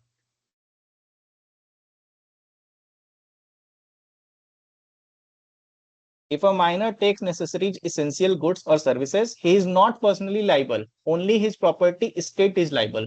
यही पढ़ा था ना कि माइनर ने अगर जरूरी चीजें नेसेसरीज ली है तो वो पर्सनली लाइबल नहीं है, सिर्फ उसकी प्रॉपर्टी से पैसा रिकवर हो सकता है जिसने उसको सप्लाई किया है। की पॉइंट्स की अगर मैं बात करूं तो माइनर पर्सनली लाइबल नहीं होगा, इंस्ट्रूमेंट वैलिड रहता है, दूसरे पार्टी जिसके साथ अगर कोई और है तो वो लाइबल होंगे। नेसेसिटीज के केस में स्टेट लाइबिलिटी बनती है कि अगर आपने उसको कुछ नेसेसिटी चीजें सप्लाई करी है तो उसके प्रॉपर्टी को बेच के आप वहां से रिकवर कर सकते हो। क्लियर है इनके सब माइनर वाला? So you can say कि in case of signing with minor valid but he is not liable. Next we are talking about corporation. तो आई कैन से कि कॉर्पोरेशन को हम कंपनी भी बोलते हैं। Company can become a party to a negotiable instrument only if it is a authorised by its articles of association. Article of association में company से related चीजें लिखी होती है सारी, अभी हम पढ़ेंगे, कंपनीज एक्ट में पढ़ना है तो एओए एमओए पढ़ेंगे। तो if not authorised the act is ultra vires, that means कि बियॉन्ड अल्ट्रा वायर्स का मतलब होता है कि बियॉन्ड इट्स पावर। तो कोई भी चीज अगर उसके पावर के बियॉन्ड होगी तो उसको वैलिड नहीं माना जाएगा। सो अ कॉर्पोरेशन और a company can become a party to negotiable instrument only if it is authorized by its article of association. If not authorized by article of association, this act is ultra vires. That means कि it is beyond its power, and if anything beyond article of association is going on, so that act is not valid, that act is void. So I can say कि corporation और company तभी negotiable instrument का part बन सकता है जब उसके article of association में परमिशन वैलिड हो। अगर उसके आर्टिकल ऑफ एसोसिएशन में परमिशन नहीं है तो वो एक्ट अल्ट्रा वायर माना जाएगा, और अल्ट्रा वायर माना जाएगा तो वो वैलिड नहीं माना जाएगा। Company act through it's authorised officers. Company act कर सकता है ऑथराइज्ड ऑफिसर्स के थ्रू। ऑथराइज्ड ऑफिसर कौन हो सकते हैं कंपनी के बिहाफ पे? उसके डायरेक्टर्स हो सकते हैं, उसके मैनेजर्स हो सकते हैं। authorities must express or employed in article of association if ultra vires company is not bound. अगर आर्टिकल ऑफ एसोसिएशन के बियॉन्ड, पावर के बियॉन्ड जाके कोई नेगोशिएबल इंस्ट्रूमेंट साइन कर देता है तो अल्ट्रा वायर को क्रिएट करता है, तब कंपनी बाउंड नहीं है ना, कि कंपनी खुद एक्ट नहीं करती बल्कि डायरेक्टर्स या मैनेजर्स के थ्रू करती है, क्योंकि कंपनी, हम कहते हैं ना, company is an artificial but legal person, तो उनके बिहाफ पे डायरेक्टर्स या मैनेजर्स कर सकते हैं। अथॉरिटी आर्टिकल ऑफ एसोसिएशन में होनी चाहिए। अगर अल्ट्रा वायर्स है तो कंपनी लाइबल नहीं माना जाएगी। फॉर एन एग्जांपल, अगर कंपनी ने बिल इशू किया और आर्टिकल ऑफ एसोसिएशन में अलाउड नहीं है तो कंपनी लाइबल नहीं होगी। की पॉइंट, सिंपल पॉइंट इसका है, आर्टिकल ऑफ एसोसिएशन अलाउ करे तो valid, article of association allow ना करे, अल्ट्रा वायर है तो इनवैलिड, है ना। कॉर्पोरेशन के केस में आर्टिकल ऑफ एसोसिएशन के अकॉर्डिंग ही काम होता है। माइनर हमें क्लियर है, माइनर लाइबल नहीं होता। कॉर्पोरेशन के केस में आर्टिकल ऑफ एसोसिएशन की वैलिडिटी देखते हैं। नेक्स्ट डिस्कस करते हैं agent. According to section 27, an agent can bind his principal by acting on his behalf only if the agent is properly authorized. The agent must clearly shows that he is acting in a representative capacity. I can say कि agent अपने principal को bind कर सकता है, पर सिर्फ तभी जब उसके पास प्रॉपर अथॉरिटी हो। कि अगर एजेंट ने क्लियरली नहीं बताया तब उसके पास अथॉरिटी नहीं मानी जाएगी, और अगर एजेंट को क्लियरली बताना होगा कि वो रिप्रेजेंटेटिव कैपेसिटी में एक्ट कर रहा है, और एजेंट अगर नहीं बताता तो ये वॉइड माना जाएगा। एजेंट के सिग्नेचर से क्लियरली दिखना चाहिए कि वो प्रिंसिपल की तरफ से साइन कर रहा है, वो खुद लाइबल नहीं बनना चाहता, वो सिर्फ प्रिंसिपल के बिहाफ पे साइन कर रहा है। अगर क्लियर नहीं है, एजेंट पर्सनली लाइबल हो जाएगा। अगर क्लियर ये चीज नहीं है कि एजेंट प्रिंसिपल के बिहाफ पे साइन कर रहा है, इन केस ऑफ किसी भी डिफॉल्ट के केस में प्रिंसिपल की जगह एजेंट लाइबल माना जाएगा। फॉर एन एग्जांपल, ए एक मैनेजर है, वो साइन करता है एबीसी लिमिटेड के लिए, है ना, एबीसी लिमिटेड के लिए साइन करता है, और पर्सनली लाइबल नहीं होता है। हाईलाइट इसका क्या है, फॉर एबीसी लिमिटेड, ये लिखने से क्लियर होता है और उसने पहले ही बता दिया कि वो उसका जो है मैनेजर है और उस कंपनी का या उस पर्सन का एजेंट है। तो अगर एजेंट है, ये पहले ही बता दिया, तो वो पर्सनली लाइबल नहीं है। लेकिन ए मैनेजर लिखने से ये क्लियर नहीं है कि कंपनी के लिए साइन किया है, तो वो खुद लाइबल होगा। लेकिन अगर वो क्लियर है, ए ने ये लिख लिया, a manager signs for ABC limited, अगर ये लिख दिया है तो वो बता रहा है कि वो एबीसी लिमिटेड के लिए कर रहा है, एबीसी कंपनी के बिहाफ पे कर रहा है, तो यहाँ पे एबीसी लिमिटेड लाइबल होगा। लेकिन ये लिखा है कि ए मैनेजर, सिर्फ लिखा है ए मैनेजर, ये कुछ नहीं लिखा है किसके लिए कर रहा है, for ABC limited, for X Y Z limited, अगर ये मेंशन नहीं है तो वो पर्सनली लाइबल हो जाएगा। नेक्स्ट है legal representative. According to section 30, legal representative of a deceased person who sign a negotiable instrument becomes personally liable unless he clearly state that his liability is limited to the assets of deceased। कि अगर कोई legal representative है और वो instrument sign करता है तो वो पर्सनली लाइबल हो जाता है, जब तक वो क्लियरली ये ना लिखे कि उसकी लाइबिलिटी सिर्फ जो अगला पर्सन जो चला गया, जिसका ये नॉमिनी है, जिसका ये लीगल हायर है, उसकी प्रॉपर्टी तक लिमिटेड है। तो वो उसको क्लियरली मेंशन करना होगा कि उसकी लाइबिलिटी पर्सनल नहीं, उसकी लाइबिलिटी जो डिसीज्ड पर्सन था उसके प्रॉपर्टी तक लिमिटेड है। तो इंपॉर्टेंट रूल इसमें यही है कि if no limitation is mentioned, अगर कोई लिमिटेशन उनसे मेंशन नहीं की है, then legal representative will be personally liable. If clearly mentioned, then liability limited to state of deceased, कि अगर उसने clearly mention कर दिया है तब जितनी भी उसके डिपेंडेंट की liability है वहीं तक उसकी liability होगी। For example a legal higher है, उसने साइन किया और कुछ मेंशन नहीं है। अगर कुछ मेंशन नहीं है तो वो खुद लाइबल होगा। लिखा L R legal heir of X, liability limited to state, ये लिखा legal heir of X and liability limited to state. इसका मतलब है कि सिर्फ जो डिसीज्ड पर्सन था, डिसीज्ड पर्सन की प्रॉपर्टी से पेमेंट होगा, जो लीगल रिप्रेजेंटेटिव है उसकी पर्सनल लाइबिलिटी से नहीं होगा। मेन पॉइंट यहाँ पे यही है कि लीगल रिप्रेजेंटेटिव साइन करे, अगर सिंपली साइन कर देता है तो वो पर्सनली लाइबल होगा, क्लियर वर्डिंग लिखता है तो स्टेट की प्रॉपर्टी से उसको पेमेंट करनी होगी। लीगल रिप्रेजेंटेटिव विदाउट कंडीशन खुद पे करेगा, legal representative with condition is will pay by the property of state. Clear है सबको? Capacity to become party of negotiable instrument.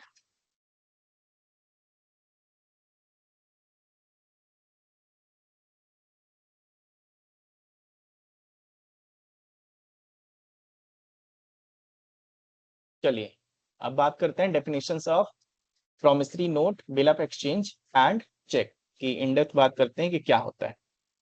तो आई कैन से कि a promissory note, bill of exchange और cheque is a payable to order which is express to be payable or which is expressed to be payable to a particular person and does not contain words prohibiting transfer or indicating an intention that it shall not be transferable, है ना। तो सबसे पहले payable to order होता है कि instrument जब किसी स्पेसिफिक पर्सन का नाम लिखा हो और तो स्पेसिफिक पर्सन को दिया जाएगा और ट्रांसफर पर कोई रिस्ट्रिक्शन ना हो, इससे इंडोर्स प्लस डिलीवरी से ट्रांसफर किया जाता है। नेक्स्ट हम बात करें प्रॉमिसरी नोट की। तो प्रॉमिसरी नोट जो है एक इंस्ट्रूमेंट है in written contents unconditional promise signed by maker and to pay a certain sum of money only to a specific person, his order or bearer. It is not a bank note or currency note, है ना, कि एक written document होता है and instrument in written जिसमें clearly unconditional promise होता है, maker sign करता है और फिक्स अमाउंट पे करने का प्रॉमिस करता है किसी भी स्पेसिफिक पर्सन को। यस सर, ये जो लास्ट पॉइंट है to the specific person fees slash a bearer, sir ये बैरियर किस चीज के लिए यूज होता है और कौन होता है ये? भी बता रहा, किसी भी स्पेसिफिक पर्सन को लिखा हो, किसी भी स्पेसिफिक ऑर्डर को। स्पेसिफिक पर्सन में ये पूछ रहे हो ना आपकी, specific person, order and bearer. जैसे Yes, मैंने sir. लिखा है कि टू पे मिस्टर ए, लेकिन मैंने ये नहीं लिखा कि टू पे मिस्टर ए। मिस्टर ए का नाम नहीं लिखा, मैंने लिखा कि जो भी इसको पकड़ेगा, जिसके पास भी होगा उसको पे कर दो। तो किसी पर्सन का नाम नहीं लिखा, तो ए ने बी को दे दिया, बी ने सी को दे दिया, तो सी बियरर हो गया। तो जिसके पास है वो पेमेंट रिसीव कर लेगा। लेकिन उस पर अगर स्पेसिफिकली लिख दिया टू पे ए, तो ए ने बी को दिया, बी ने सी को दिया, तो उससे नहीं होगा, वो पैसा सिर्फ ए को मिलेगा। क्लियर है? Okay, sir. है ना? ये सिंपल है कि ये बैंक नोट या करेंसी नोट नहीं होता, प्रोमिसरी नोट उससे बिल्कुल अलग होता है, ये एक रिटन डॉक्यूमेंट होता है। पार्टीज टू प्रोमिसरी नोट तो वैसा ही है जैसे हम सिंपल पार्टीज, ये सबको डेफिनेशन क्लियर है प्रोमिसरी नोट का? Yes, sir. Yes, sir. Parties to promissory note हम पहले ही क्लियर कर चुके हैं कि मेकर कौन होता है, पेई कौन होता है, ड्रावर कौन होता है, ड्राई कौन होता है। तो मेकर की बात करें सबसे पहले प्रोमिसरी नोट में, तो जो पर्सन नोट बनाता है और पैसे देने का प्रॉमिस करता है, जो प्रोमिसरी नोट है, वो नोट जो लिखेगा, जो बनाएगा और प्रॉमिस करता है कि मैं पैसे दूंगा, वो मेकर है। पेई कौन है? The person to whom payment is to be made, है ना, कि जिसको पैसा मिलना है वो पेई है। जो प्रोमिसरी नोट बना रहा है, जिसको पैसा देना है, वो मेकर है, जिसको पैसा मिलना है वो पेई है। फॉर एन एग्जाम्पल, मैंने राहुल को, आई प्रॉमिस टू पे ₹10,000 टू राहुल, मैंने राहुल को 10,000 रुपए देने का वादा करता हूँ। दैट मीन्स कि मेकर कौन है? जो ये प्रॉमिस कर रहा है, जो ये बना रहा है, जो ये लिख रहा है। पेई कौन है? पेई कौन है? जिसको पैसे मिलने हैं। तो मैं किसको प्रॉमिस कर रहा हूँ? राहुल को। तो यहाँ पे पेई कौन हो गया? राहुल हो गया। ठीक है। की पॉइंट्स की अगर मैं बात सर? करूँ तो इम्पोर्टेंट हम, हाँ जी, सर, ये जो हाँ, करेंसी रमन जी नोट, बताइए। करेंसी नोट भी तो प्रोमिसरी नोट ही होगा, क्योंकि आरबीआई उसमें करेंसी, प्रॉमिस करता तो वहां पे कोई लीगल बाउंड नहीं हो रहा ना कि वो पे करेगा, तो वो एक एक्सेप्शन का पार्ट है। तो आरबीआई गवर्नर वो साइन करता है। है। लेकिन उसमें लिखा हुआ रहता है सर, आई प्रॉमिस टू। हाँ हाँ, उसमें उसमें तो धारक को, बियरर को, तो इनडायरेक्टली वो एक प्रोमिसरी नोट ही तो है कि जो बियरर है 10 रुपए का, अगर 10 रुपए लिखा हुआ तो उसको 10 रुपए मिलेगा। 10 रुपए के बदले 100 रुपए नहीं मिल सकता, तो इनडायरेक्ट प्रोमिसरी नोट है। लेकिन वो एक्सक्लूसिव अलग है कि जो गवर्नर जनरल पब्लिक को इशू करता है। तो बियरर कोई भी हो सकता है। ठीक।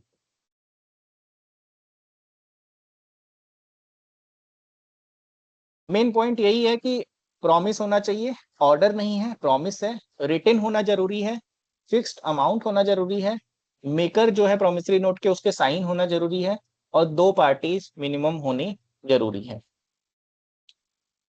चलिए रिक्विजिट्स ऑफ प्रॉमिसरी नोट की बात करते हैं कि रिक्विजिट्स, इंपॉर्टेंट चीजें क्या है प्रॉमिसरी नोट होने के लिए। देखिए एक बात मैं आप लोगों को बता दूं कि ये जो हम डिस्कस कर रहे हैं ना, जैसे हम एक दिन में क्या करते हैं, पूरी यूनिट, मतलब जैसे कंपनीज एक्ट है, इससे पहले हमने सेल ऑफ गुड्स एक्ट करा, आज हम नेगोशिएबल इंस्ट्रूमेंट एक्ट 1881 पूरा कर रहे हैं। तो अपने आप में ये एक दिन में करने वाली चीजें एक्चुअल में होती नहीं है, लेकिन हमारे पास लिमिटेड टाइम है, इसलिए हम चीजों को एक दिन में करने का पूरा कोशिश करते हैं। तो मैं आपसे ये रिक्वेस्ट करता हूँ कि आप चीजों को ना अलग से इस पे टाइम लगा के पढ़ा करिए। सारी चीजें मैं इसमें इंक्लूड कर देता हूँ, मैं ट्राई करता हूँ कि सारी चीजें हम यहाँ पे डिस्कस कर लें, लेकिन 1 दिन 2 घंटे बहुत कम होते हैं कंप्लीट करने के लिए। क्योंकि जब आप ग्रेजुएशन में बात करें या पर्टिकुलर सब्जेक्ट की बात करें, तो इसके ऊपर तो पूरी बुक है। सेल ऑफ गुड्स एक्ट की बात करें, वो अपने आप में 6-7 चैप्टर है। इंडियन कॉन्ट्रैक्ट एक्ट, उसमें 10 चैप्टर हैं, इसमें 4 चैप्टर हैं। तो इन डेप्थ आप थोड़ा सा पढ़िए, या फिर कोई भी चैप्टर स्टार्ट करना होता है मैं पहले बता दूंगा, आप थोड़ा पढ़ के भी आया करिए। चलिए, तो रिक्विजिट्स ऑफ प्रॉमिसरी नोट की बात करें तो पहला है कि must be written, express promise to pay, unconditional promise, signed by maker, certain amount, money only, certain parties, proper stamping, date, limitation period. तो मस्ट बी इन रिटन का मतलब है कि प्रॉमिसरी नोट लिखित में होना जरूरी है। ठीक है। दूसरा कि एक्सप्रेस प्रॉमिस टू पे, सिर्फ मैंने पैसे लिए नहीं बल्कि मैं पैसे दूंगा लिखा होना चाहिए।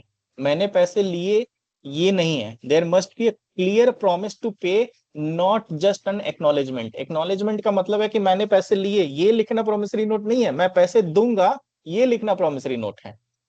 नेक्स्ट है अनकंडीशनल प्रॉमिस, कि पेमेंट किसी कंडीशन पर डिपेंड नहीं होनी चाहिए, कि पहला कि ये लिखा हो कि if I get a job I will pay, ये तो कंडीशन हो गई, ये तो कंडीशन है कि मुझे जॉब मिलेगी तो मैं पे करूंगा, जॉब नहीं मिलेगी तो नहीं करोगे, तब तो ये प्रॉमिसरी नोट नहीं माना जाएगा। अनकंडीशनल प्रॉमिस है मतलब ये सिंपली लिखा हो कि आई प्रॉमिस टू पे, मैं पेमेंट करूंगा। साइंड बाय मेकर, कि जो मेकर है, मेकर का साइन होना कंपलसरी है। सर्टेन अमाउंट, की अमाउंट क्लियर और फिक्स्ड होना चाहिए कि 100 रुपए, 50 रुपए, 10 रुपए कितना है वो क्लियर होना चाहिए। मनी ओनली, सिर्फ पैसे में पेमेंट होगा, गुड्स में नहीं।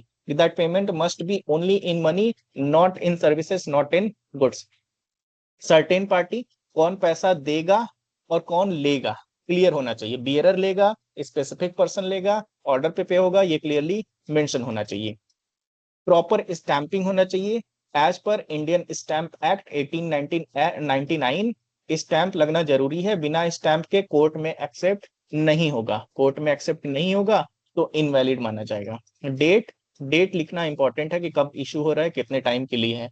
लिमिटेशन पीरियड, लिमिटेशन पीरियड की बात करें तो केस फाइल करने की लिमिट 3 साल है, स्टार्ट होगा एग्जीक्यूशन डेट से एंड एक्नॉलेजमेंट डेट से, ठीक है, from date of execution and from date of acknowledgement. तो मेन हमने क्या है कि रिटन होना चाहिए, क्लियर प्रॉमिस होना चाहिए, कंडीशनल नहीं होना चाहिए, साइन जरूरी है, अमाउंट जरूरी है, स्टैम्प्ड होना जरूरी है। क्लियर है रिक्विजिशन सबको? सबको आई बिलीव कि प्रॉमिसरी नोट क्लियर है, रिक्विजिशन क्लियर है। I am again repeating that one question is, one question will must come from this chapter.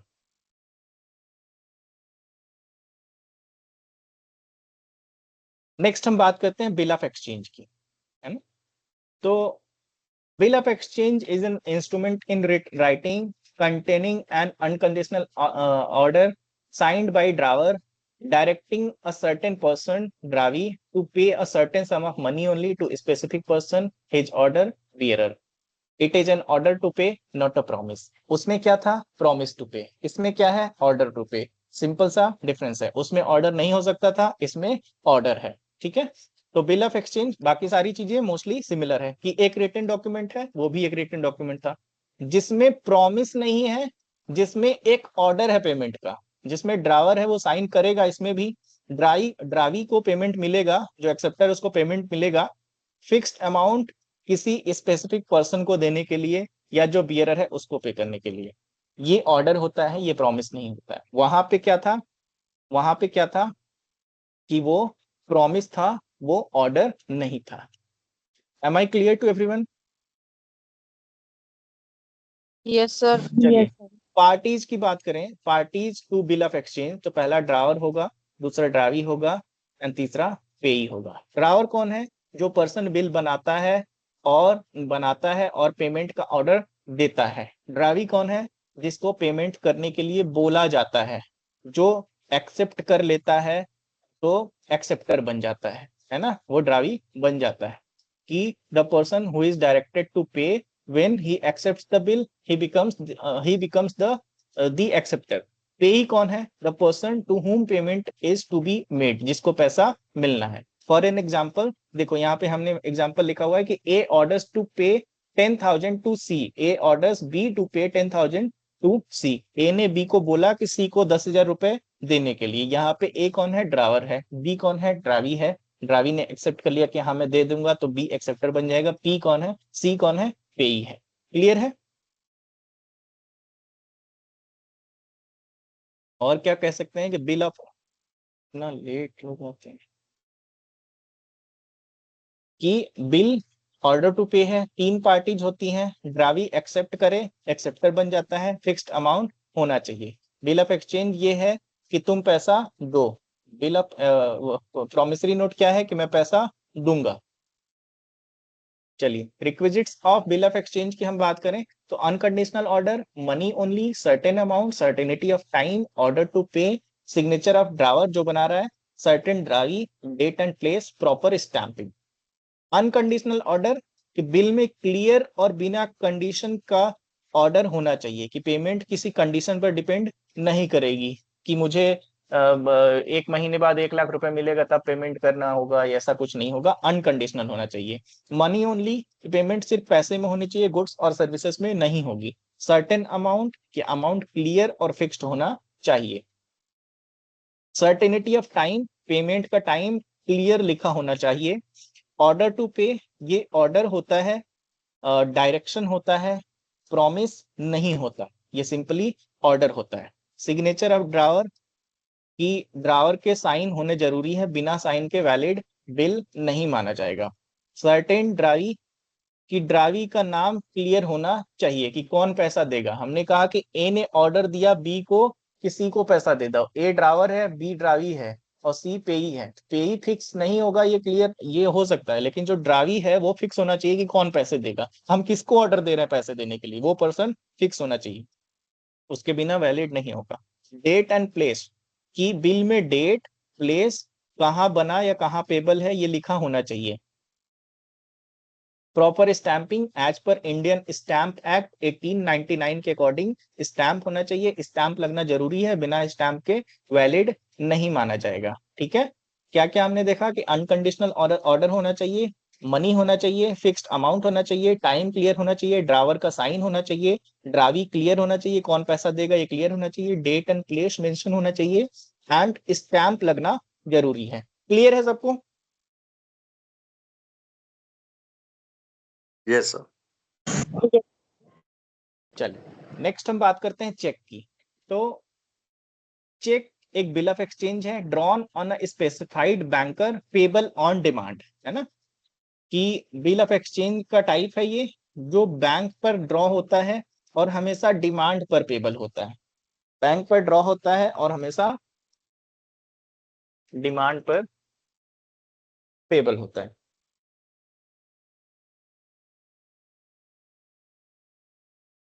Types of cheque की बात करें तो हमारे पास इलेक्ट्रॉनिक चेक है एंड ट्रंकेटेड चेक है, 2 टाइप्स के हमारे पास चेक हैं। इलेक्ट्रॉनिक चेक क्या होता है? A cheque in a digital form signed using digital signature and secure system, की डिजिटल फॉर्म में जो चेक है और ऑनलाइन जनरेट होके ऑनलाइन जनरेट और साइन होता है। ट्रंकेटेड चेक क्या है? कि physical cheque is converted into electronic image, no need to physical move the cheque during clearing, है ना, कि इलेक्ट्रॉनिक चेक कंप्लीटली इलेक्ट्रॉनिक है। ट्रंकेटेड चेक क्या है? कि चेक को स्कैन इमेज बन जाता है, उसको स्कैन करके ओरिजिनल चेक को आगे बढ़ाने की जरूरत नहीं है, उसी स्कैन चेक से काम हमारा हो जाता है। क्लियरिंग हाउस, आरबीआई या ऑथोराइज सिस्टम जो बैंक के बीच चेक क्लियर करता है वो क्लियरिंग हाउस है, वो क्लियरिंग हाउस होता है। क्लियर है यहाँ पे इलेक्ट्रॉनिक चेक और ट्रंकेटेड चेक? चलिए स्पेशल फीचर्स ऑफ चेक की बात करें तो always drawn on a bank, always payable on demand, हमेशा बैंक पर ड्रॉन होता है। कि कौन से बैंक पे ड्रॉन है? एसबीआई पे, पीएनबी पे, केनरा पे, सिटी पे, आईसीआई पे, हमेशा ऑन डिमांड पेबल होता है कि मैंने चेक लगाया तो ऑन डिमांड पेमेंट मिलनी चाहिए। पार्टीज टू चेक की बात करें तो एक ड्रावर होगा, एक ड्रावी होगा, एक पेई होगा। ड्रावर कौन है? जो पर्सन चेक लिखता है, अकाउंट होल्डर, जिसका अकाउंट है वो ड्रावर है। ड्रावी कौन है? बैंक जो पेमेंट करता है, SBI, PNB, ICICI etcetera, HDFC, Citi etcetera. Payee कौन है? The person to whom payment is made, जिसको पैसा मिलता है, जिसको पैसा मिलना है वो पेई होता है। फॉर एग्जाम्पल ए ने बी को चेक दिया, A writes a cheque to B, drawer कौन है? ए। ड्रावी कौन है? जो भी बैंक होगा, जिस अकाउंट का बैंक का अकाउंट होल्डर होगा। एंड पेई कौन है? जिसने चेक को होल्ड किया है, जिसको चेक दिया गया है, दैट मीन्स की पेई है B. Cheque bill of exchange का स्पेशल टाइप है, बैंक पर ही ड्रॉ होता है, डिमांड पर पेबल होता है, इलेक्ट्रॉनिक और ट्रंकेटेड फॉर्म भी वैलिड होते हैं। जनरल तो है ही, इलेक्ट्रॉनिक और ट्रंकेटेड फॉर्म भी वैलिड होते हैं। Bank plus instant payment is a cheque. Requisites of cheque की बात हम कर लें तो order in writing, unconditional order, signature of drawer, certain amount payable to order और bearer, date on the cheque, certain pay, है ना। ऑर्डर इन राइटिंग का मतलब है कि चेक हमेशा लिखित होना चाहिए और पेमेंट का ऑर्डर होना चाहिए, कि that a check must always be in writing and condition an order to pay. Unconditional order की पेमेंट किसी कंडीशन पर डिपेंड नहीं करती. सपोज लिखा है कि पे 5000 if goods are delivered, so this is a condition, this is an example of conditional order. तो कंडीशनल ऑर्डर नहीं हो सकता, अनकंडीशनल होना चाहिए. सिंपल ये लिखा होना चाहिए pay 5000, nothing, no condition should be mentioned. Signature of drawer, जो बना रहा है उसके सिग्नेचर होना चाहिए. ड्रावर यानी अकाउंट होल्डर का सिग्नेचर होना जरूरी है. बिना साइन के चेक इनवैलिड माना जाता है. बिना साइन के कई बार तो दो बार करवाते हैं, साइन का तो बिना चेक तो वैलिड हो ही नहीं सकता. Certain amount, the amount payable must be clearly mentioned in the both figure and words. की अमाउंट वर्ड्स और नंबर दोनों में ही लिखित होना चाहिए. फिगर्स में 10,000 लिखा है तो वर्ड्स में भी ₹10,000 मेंशन होना चाहिए, ₹10,000 only. If there is a difference, the amount in words generally accepted. अभी हमने ये देखा था कि अगर कोई डिफरेंस होता है तो नंबर में नहीं, जो वर्ड में लिखा है वो माना जाएगा. पेबल टू ऑर्डर और बियरर, मतलब होता है कि बियरर चेक, जो चेक लेकर आया है उसको पेमेंट मिल जाएगी. ऑर्डर चेक का मतलब होता है कि सिर्फ जिस पर्सन का नाम लिखा है उसी को पेमेंट मिलेगी. सेल्फ चेक का मतलब होता है, इसमें एक सेल्फ चेक भी होता है. सेल्फ चेक वो होता है कि सेल्फ चेक में अकाउंट होल्डर खुद पैसा निकालता है अपना नाम डाल के, पेबल टू सेल्फ लिख के. डेट ऑन द चेक, कि चेक पर डेट लिखा होता है. विदाउट डेट बैंक में रिफ्यूज टू पे. सर्टेन पे, कि जिसको पेमेंट मिलनी है उसका नाम क्लियर होना चाहिए. फॉर एग्जाम्पल पे राम कुमार, तो ये लिखा होना चाहिए, है ना. तो वैलिड चेक के हमने क्या क्या चीजें देखी कि रिटर्न ऑर्डर होना चाहिए, अनकंडीशनल होना चाहिए, ड्रावर के साइन होना चाहिए, फिक्स्ड अमाउंट होना चाहिए, पेई मेंशन होना चाहिए, डेट मेंशन होना चाहिए. बियरर हो सकता है, ऑर्डर हो सकता है, एंड सेल्फ नेचर का हो सकता है. क्लियर है सबको यहाँ तक? Promissory note, bill of exchange and cheque के बारे में सब कुछ क्लियर है? आगे चले. Yes, sir.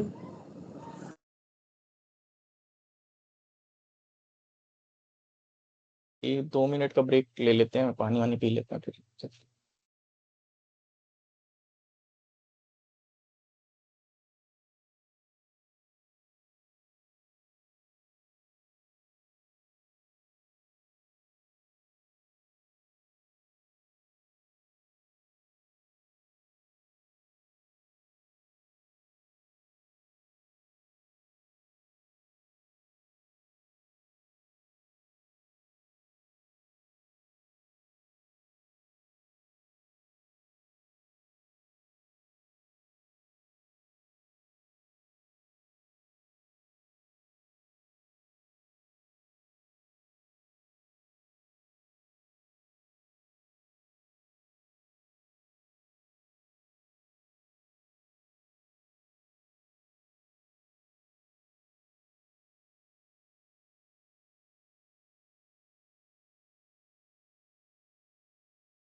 नेक्स्ट चैप्टर है हमारा क्रॉसिंग अ चेक.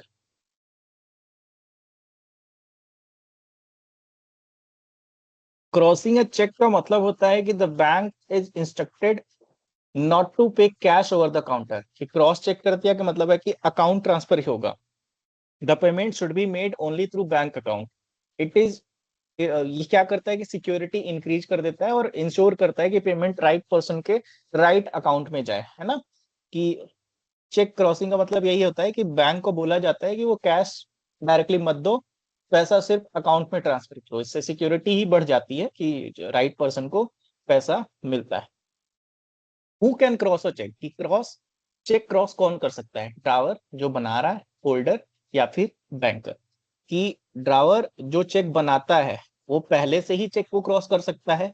होल्डर जिसके पास चेक है, जो होल्डर है, वो भी क्रॉसिंग कर सकता है अगर चेक पहले से अनक्रॉस्ड है ना।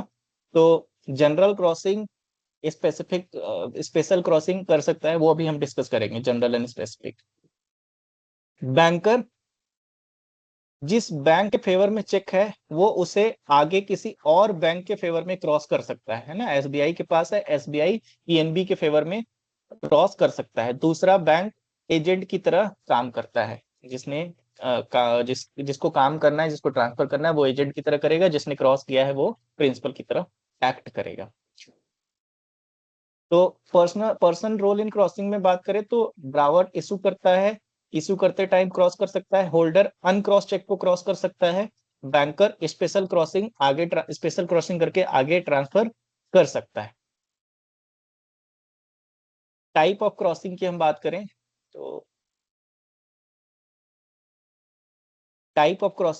करें तो दो क्रॉसिंग है, general crossing and special crossing.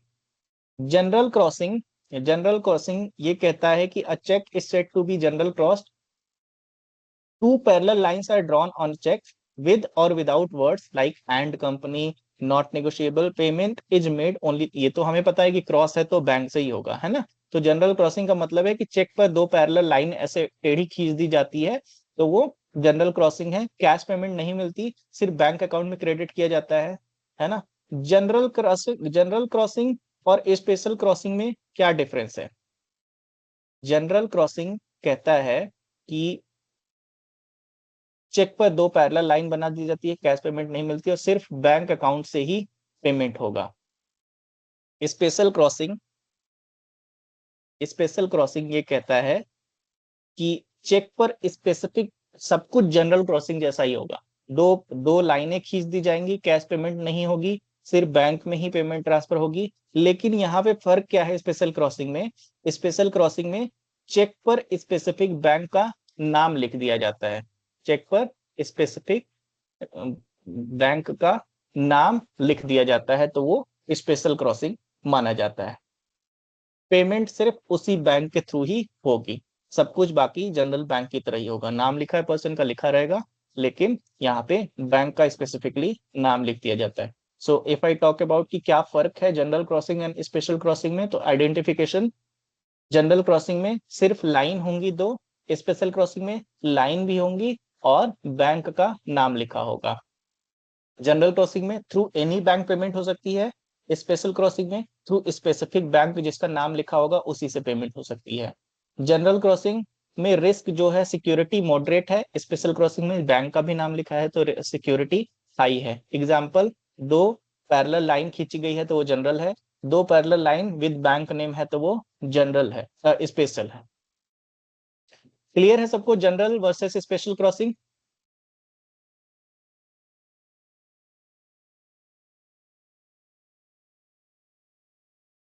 ये Yes, देखो sir. एक बार, identification only lines, special crossing bank name mention, payment through any bank through specific bank, security moderate, security high.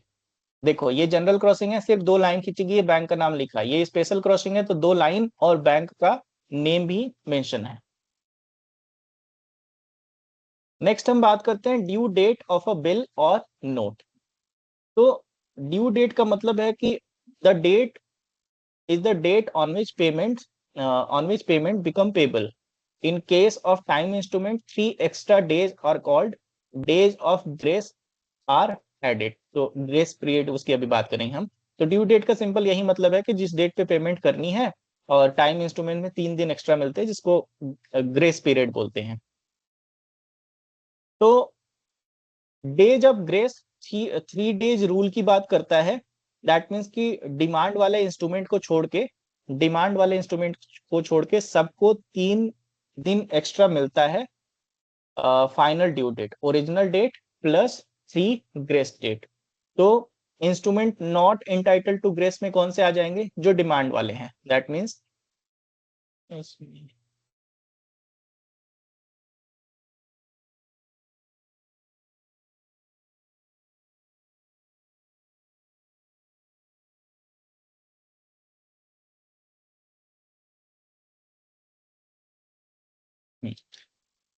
No grace period for demand वाला कौन सा है? Cheque, bill not payable on demand, bill note with no time mention. तो instrument entitled कौन से हैं? Fix date वाले plus payable after sight, payable after certain event which is sure to happen, जो है उसमें ग्रेस पीरियड मिलता है। पेमेंट इन ड्यू कोर्स की बात करें, अच्छा वो जो ग्रेस पीरियड वाले के स्पेशल रूल है, जैसे इंस्टॉलमेंट की बात करें तो अगर हम इंस्टॉलमेंट में जो पेमेंट होती है ना, तो ईच इंस्टॉलमेंट पे 3 दिन ऐड हो जाते हैं। पब्लिक हॉलीडेज अगर है कि अगर ड्यू डेट पे हॉलीडे आए तो 1 दिन पहले पेमेंट होगी। नो करस्पॉन्डिंग डेट का मतलब है कि अगर एग्जैक्ट डेट नहीं है, जैसे फैब में 30 नहीं होता तो लास्ट डे ऑफ मंथ ली जाएगी। अगर फैब लिखा हुआ है तो last day. For example bill date 1 Jan है, पेबल आफ्टर 1 मंथ है, दैट मीन्स की 1 फरवरी, तो 3 दिन एक्स्ट्रा ऐड कर लो तो ड्यू डेट 4 फरवरी हो जाएगी। ग्रेस पीरियड 3 दिन का है। डिमांड इंस्ट्रूमेंट पे कोई ग्रेस मिलता है नहीं मिलता, टाइम इंस्ट्रूमेंट पे ग्रेस अलाउड है।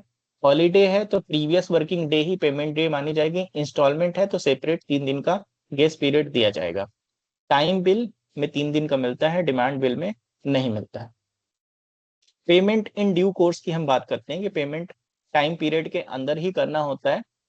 तो payment in due course means की पेमेंट इज मेड एट पर the term of instrument in good faith without negligence to a person who is in position and entitled to receive money. That means कि जिसके पास bill of exchange है, जिसके पास check है, जिसके पास promissory note है, वो entitled है ना। Such payment discharges the instrument no further liability. अगर ये पैसे मिल जाते हैं तो पेमेंट डिस्चार्ज हो जाता है।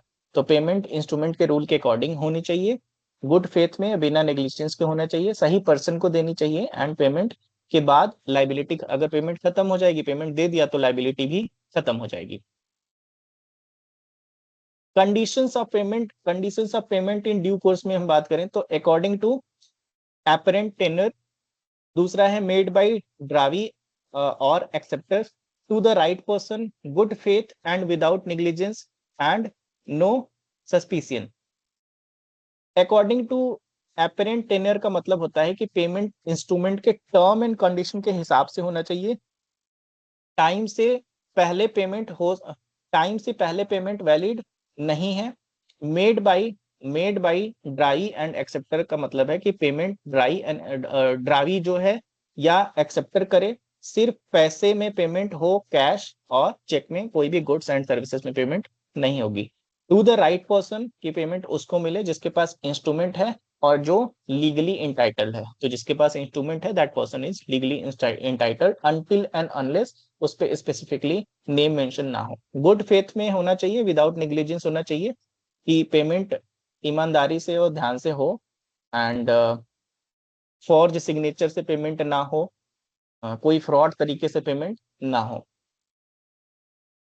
नो सस्पेंशन का मतलब है कि ऐसा कोई डाउट नहीं होना चाहिए कि ये पर्सन पैसा लेने का हकदार है या नहीं है। उसके पास क्लियर अगर इंस्ट्रूमेंट है, अगर सारी चीजें प्रूफ हो जाती है तो उसको पैसा मिलना चाहिए। टेनर का मतलब होता है कि टर्म के अकॉर्डिंग होना चाहिए, पेमेंट मतलब पैसे में होना चाहिए, पर्सन राइट होल्डर को होना चाहिए, good faith, honesty and careful होना चाहिए। नो डाउट कोई भी सस्पिशियस पर्सन या कोई भी सस्पिशन नहीं होना चाहिए। अब हम बात करते हैं कि what is the difference between promissory note, bill of exchange and cheque. देखो, सबसे पहला पार्टीज की बात करें। प्रॉमिसरी नोट में एक प्रॉमिसरी नोट देता है, मेकर है, एक पेई है जिसको पैसे मिलता है। दूसरा बिल ऑफ एक्सचेंज में एक ड्रावर होता है जो देता है, एक ड्राई है जिसको पैसे देना है, एक पेई है जिसको पैसे मिलना है। दैट मीन्स कि बिल ऑफ एक्सचेंज में 3 पार्टीज इन्वॉल्व होती हैं, चेक में भी 3 पार्टीज इन्वॉल्व होती हैं सेम, कि एक बनाता है, एक बैंक और एक जिसको पैसा मिलता है। प्रॉमिसरी नोट अनकंडीशनल प्रॉमिस होता है, प्रॉमिस टू पे होता है। Bill of exchange unconditional order होता है, and in case of cheque order to bank to pay on demand, कि बैंक को ऑर्डर देते हैं ऑन डिमांड पे करने के लिए। एक्सेप्टेंस यहाँ पे रिक्वायरमेंट नहीं होती क्योंकि यहाँ पे 2 ही पार्टीज होते हैं। बिल ऑफ एक्सचेंज में रिक्वायर्ड होती है क्योंकि अगर साइट पे पेबल है, चेक में एक्सेप्टेंस रिक्वायर्ड नहीं होती। लाइबिलिटी, मेकर्स की लाइबिलिटी है प्राइमरी एंड एब्सोल्यूट, यहाँ पे ड्रावर की लाइबिलिटी है सेकेंडरी एंड कंडीशनल है, एंड ड्राई की भी लाइबिलिटी होती है। यहाँ ड्रावर की liability secondary and conditional unconditional है। Notice of dishonour not required, notice of dishonour required होता है, नोटिस ऑफ डिजॉनर यहाँ पे रिक्वायर्ड नहीं होता क्योंकि अगर कोई डिफॉल्ट होगा तभी डिजॉनर होगा, ऐसे नहीं होगा। पेबल ऑन डिमांड और after time, not bearer on demand, bearer on demand cheque की तरह नहीं होता। यहाँ पे on demand after time, not bearer on demand, on demand always on demand and can be bearer, cheque में ही bearer होता है। क्रॉसिंग, इसमें कोई क्रॉसिंग नहीं होती है, बिल ऑफ एक्सचेंज में भी कोई क्रॉसिंग नहीं होती, crossing double cross single cross cheque में होता है। Grace period available if time instrument, grace period available होता है। अनसेंस बिल, मतलब अनसेंस बिल का मतलब होता है कोई भी अगर क्रेडिट बिल है जिसमें दिया गया है कि 60 दिन के बाद पेमेंट होगी या 30 दिन के बाद पेमेंट होगी, उसको हम अनसेंस बिल अनसेंस बिल बोलते हैं। तो अनसेंस बिल के केस में ग्रेस पीरियड अवेलेबल होता है, चेक के केस में कोई भी ग्रेस पीरियड अवेलेबल नहीं होता। Promissory note and bill of exchange में स्टैम्प्ड होना चाहिए, डेट और प्लेस मेंशन होना चाहिए, मस्ट बी स्टैम्प्ड। और डेट एंड प्लेस बहुत इसेंशियल नहीं होता, होता है है तो ठीक है। डेट इंपॉर्टेंट है, यहाँ पे चेक के केस में कोई भी स्टैम्प नहीं होता है। चलिए अब हम क्रॉसिंग इन डिटेल बात करेंगे कि क्रॉसिंग का क्या मतलब होता है। क्रॉसिंग का सिंपल सा मतलब यही होता है कि ओपन चेक, ओपन चेक में क्या होता है कि डायरेक्ट बैंक से कैश मिल सकता है ना। ओपन चेक में तो यही होता है कि क्रॉस चेक की बात करें तो पहले ओपन चेक में बता दूं। ओपन चेक होता है कि सिंपल उसमें लिखा हुआ पे करने के लिए, तो आप बैंक में लेके जाइए पैसा मिल जाएगा। क्रॉस चेक का मतलब होता है कि कैश नहीं मिलेगा, पैसा सिर्फ अकाउंट में ट्रांसफर होगा। तो यहाँ हम क्रॉस चेक की बात कर रहे हैं। Meaning and types of, meaning definition and types की बात करें तो डेफिनेशन हम पहले ही क्लियर कर चुके हैं।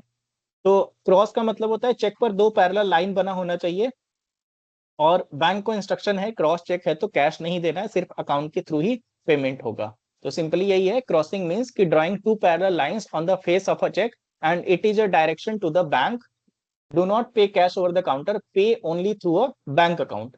तो सिंपल डायग्राम की अगर बात करें तो वो उस पे लाइनें, पैरेलल लाइनें खींची होती हैं।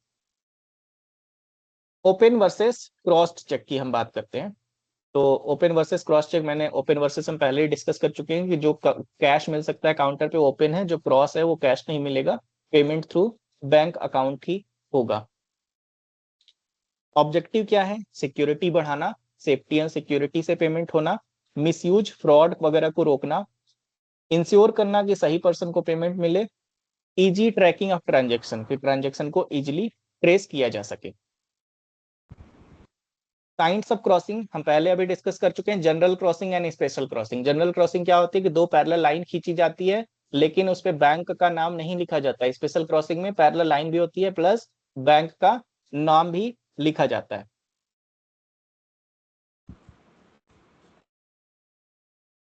चलिए, lines with a word like and company, not negotiable, ये सारी होती हैं, लिखी होती हैं। तो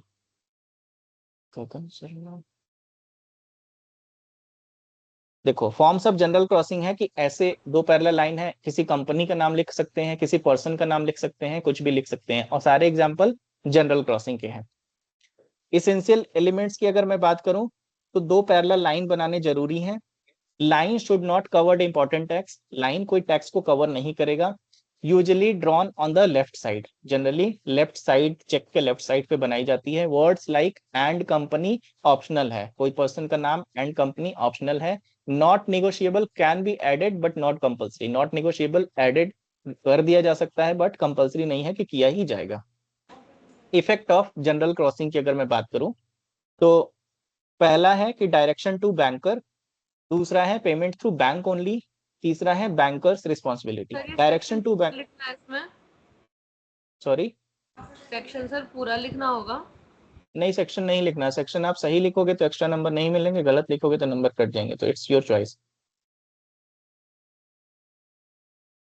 डायरेक्शन टू बैंकर की अगर बात करें तो बैंक को इंस्ट्रक्शन है कि कैश मत दो, सिर्फ बैंक में ट्रांसफर करो।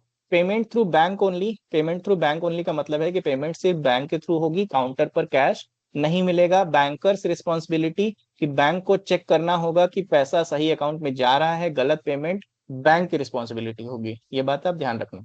तो general crossing no cash at any bank account payment, general crossing no cash but at any bank account payment, double line होनी चाहिए, सेफ पेमेंट थ्रू बैंक होना चाहिए। स्पेशल क्रॉसिंग का मतलब होता है सिंपली कि 2 क्रॉस इस पे भी होगा, चेक पर किसी भी स्पेसिफिक बैंक का नाम लिखा होगा। It contains name of a specific bank with और without words like not negotiable account pay. Cheque is payable only through a particular bank जिसका नाम मेंशन है स्पेशल क्रॉसिंग के केस में। स्पेशल क्रॉसिंग का ये मैं आपको केस दिखा रहा हूं, जैसे State Bank of India double cross, HDFC bank, ICIC bank account pay ही, Axis bank not negotiable, bank का नाम लिखा है, दैट मीन्स की स्पेशल क्रॉसिंग का केस है। एसेंशियल्स ऑफ स्पेशल क्रॉसिंग की बात करें तो सबसे पहला है कि name of the bank is essential, 2 lines are not compulsory, usually written on the left side, words like not negotiable ये कंपल्सरी नहीं लेकिन लिखा हो सकता है, अकाउंट पे ही can be added. Effects of special crossing, prevent fraud, payment only through specific bank, no payment to other. Prevent fraud का मतलब है फ्रॉड और मिसयूज को रोकता है क्योंकि स्पेसिफिक बैंक में ही पेमेंट हो सकती है। Payment only through specific bank, उसी बैंक से होगी जिसका नाम लिखा हुआ है। अगर किसी और बैंक से पेमेंट हुआ तो पेमेंट मना कर दी जाएगी, अगर किसी और बैंक में दिया, no payment to other bank दिया गया तो वो मना कर दिया जाएगा। ज्यादा सिक्योर है, ज्यादा सेफ है क्योंकि बैंक पेई को जानता है, एंड फोर्जरी इजिली पकड़ी जा सकती है क्योंकि जनरल क्रॉसिंग में तो कोई बैंक नहीं लिखा गया, यहाँ पे बैंक का नाम है। ये तो पहले ही हम डिस्कस कर चुके हैं, डिफरेंस की बात करते हैं। नेक्स्ट चैप्टर की बात करते हैं हम, डिजॉनर ऑफ चेक। इसमें ना अगर टाइम होगा तो मैं आपको नोट्स में वर्डिंग ऐड करके भेज दूंगा। कुछ अदर टाइप के क्रॉसिंग है, अभी तो हमारे पास टाइम नहीं होता, लास्ट में अगर बचेगा तो मैं करवा दूँ। डिजॉनर ऑफ चेक की मैं बात करूं तो अगर बैंक जो है चेक डिजॉनर कब होता है, जब बैंक पैसा दे दे तब चेक तो ऑनर हो गया। चेक डिजॉनर कब है, जब बैंक पेमेंट से मना कर देता है ना, पेमेंट रिफ्यूज कर देता है तो चेक डिजॉनर हो जाता है। तो a cheque is said to be honoured if the bank give the amount to the payee, while the bank refused to pay the amount to pay, the check is said to be dishonored. In other words, dishonor of check is a condition in which the bank refuses to pay the amount of the check to pay. Whenever the check is dishonored, the drawer bank instantly issue a check return memo to the payee bank. Memo issue करने का मतलब होता है कि कोई आपको show cause notice दे रहा है, आपसे पूछ रहा है कि आप कारण बताइए कि आपका चेक क्यों बाउंस हो गया, आपने पैसे मेंशन क्यों नहीं किए। तो मेमो का मतलब है जब भी चेक डिजॉनर होगा आपको वो एक मेमो इशू किया जाएगा। तो ये सिंपल है कि चेक पैसे मिल जाते हैं तो चेक ऑनर्ड, पैसे नहीं मिलते हैं तो चेक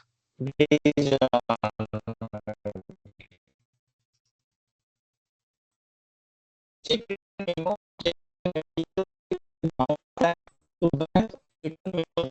उसमें रीजन होता है, उसमें रीजन लिखा होता है कि बैलेंस कम या क्या है। Essential ingredients section 138, section 138 कहता है कि ऑफेंस ऑफ चेक डिजॉनर, अगर चेक डिजॉनर हो जाता है तो ये ऑफेंस है ना, अभी अप्लाई होता है जब बाउंस होता है और लीगल कंडीशन सेटिस्फाई होती है। Essential ingredients check, presentation to bank, dishonored by bank, notice to drawer and failure to pay within 15 days।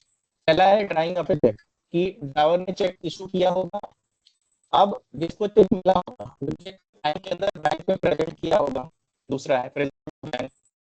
तीसरा प्रेजेंट करने में पता चला कि पैसे नहीं है तो बैंक ने क्या किया होगा, बैंक ने रिटर्न कर दिया होगा अनपेड चेक को। बैंक ने चेक को बाउंस कर दिया और रिटर्न कर दिया। रिटर्न करने के बाद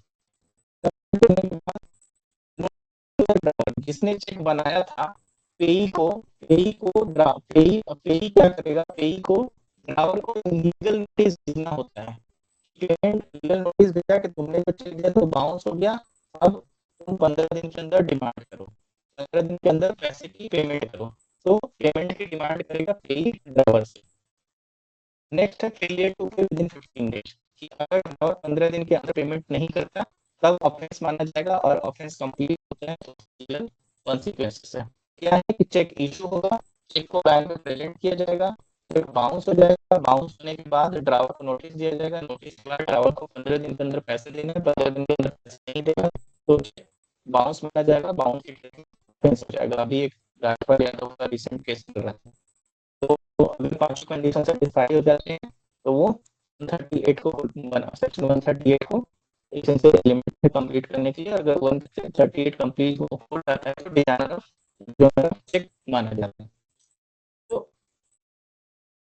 चेक डिजाइनर हो सकता है कि या तो सफिशिएंट फंड हो या फिर एक्सीडिंग अरेंजमेंट विद बैंक, है ना, कि बाउंस जो हो गए हैं बैलेंस कम या लिमिट एक्सीड होने की वजह से, कि पहले भी बाउंस हो गए हैं या लिमिट एक्सीड हो गई है उस वजह से, या तो पैसे कम होने की वजह से या फिर लिमिट एक्सीड होने की वजह से।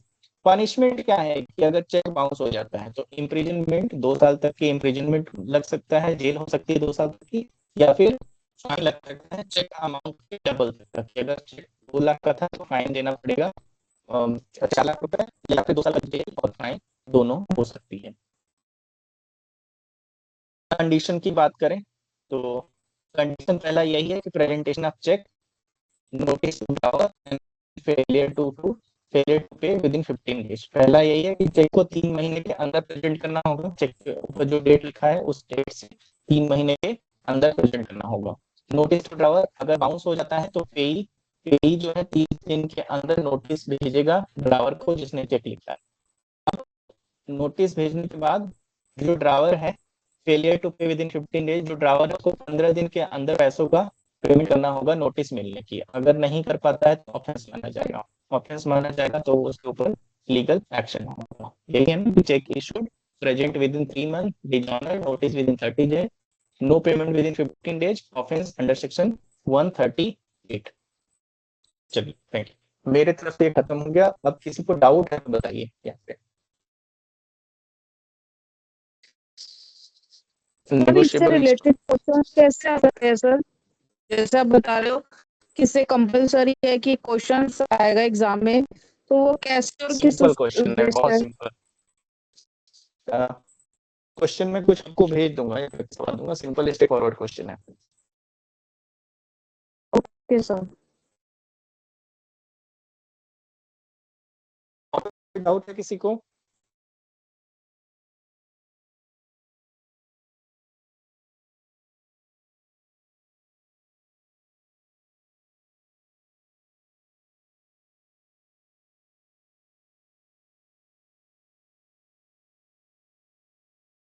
चलिए thank you so much for listening. Still किसी को Thank you, डाउट है sir. तो प्लीज फील फ्री टू नहीं ask. Thank you sir, thank you so much sir. जिसको नोट चाहिए प्लीज आप मैसेज कर दीजिएगा, मैं आपको प्रोवाइड करवा दूंगा पीपीटी। Thank you everyone.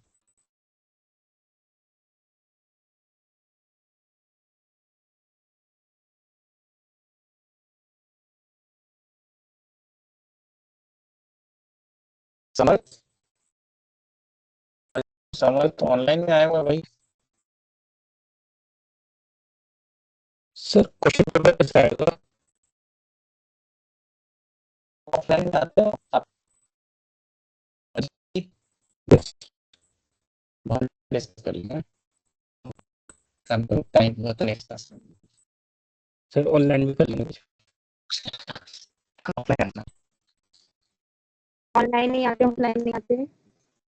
मैं एक बार उसका फॉर्मेट बता दूंगा आपको नेक्स्ट क्लास में जब भी होगा ना, या थोड़ा और सिलेबस डिस्कस करते हैं। क्योंकि सर बताऊं कि सारे लोग बोर्ड दिखता नहीं है, दूर है बोर्ड जिसमें। एक तो देखो पहला क्वेश्चन केस स्टडी है which will be of 20 marks जिसमें दो केस स्टडी होगी दो केस स्टडी एक स्टडी दो क्वेश्चन हो जाएंगे remaining out of section we have to attempt any four 12 number वाले के तो स्ट्रेट फॉरवर्ड क्वेश्चन है कि नोट्स बताइए या नेगोशिएबल इंस्ट्रूमेंट के टाइप्स बताइए उनके advantages disadvantages limitations very basic question करूंगा लास्ट क्लास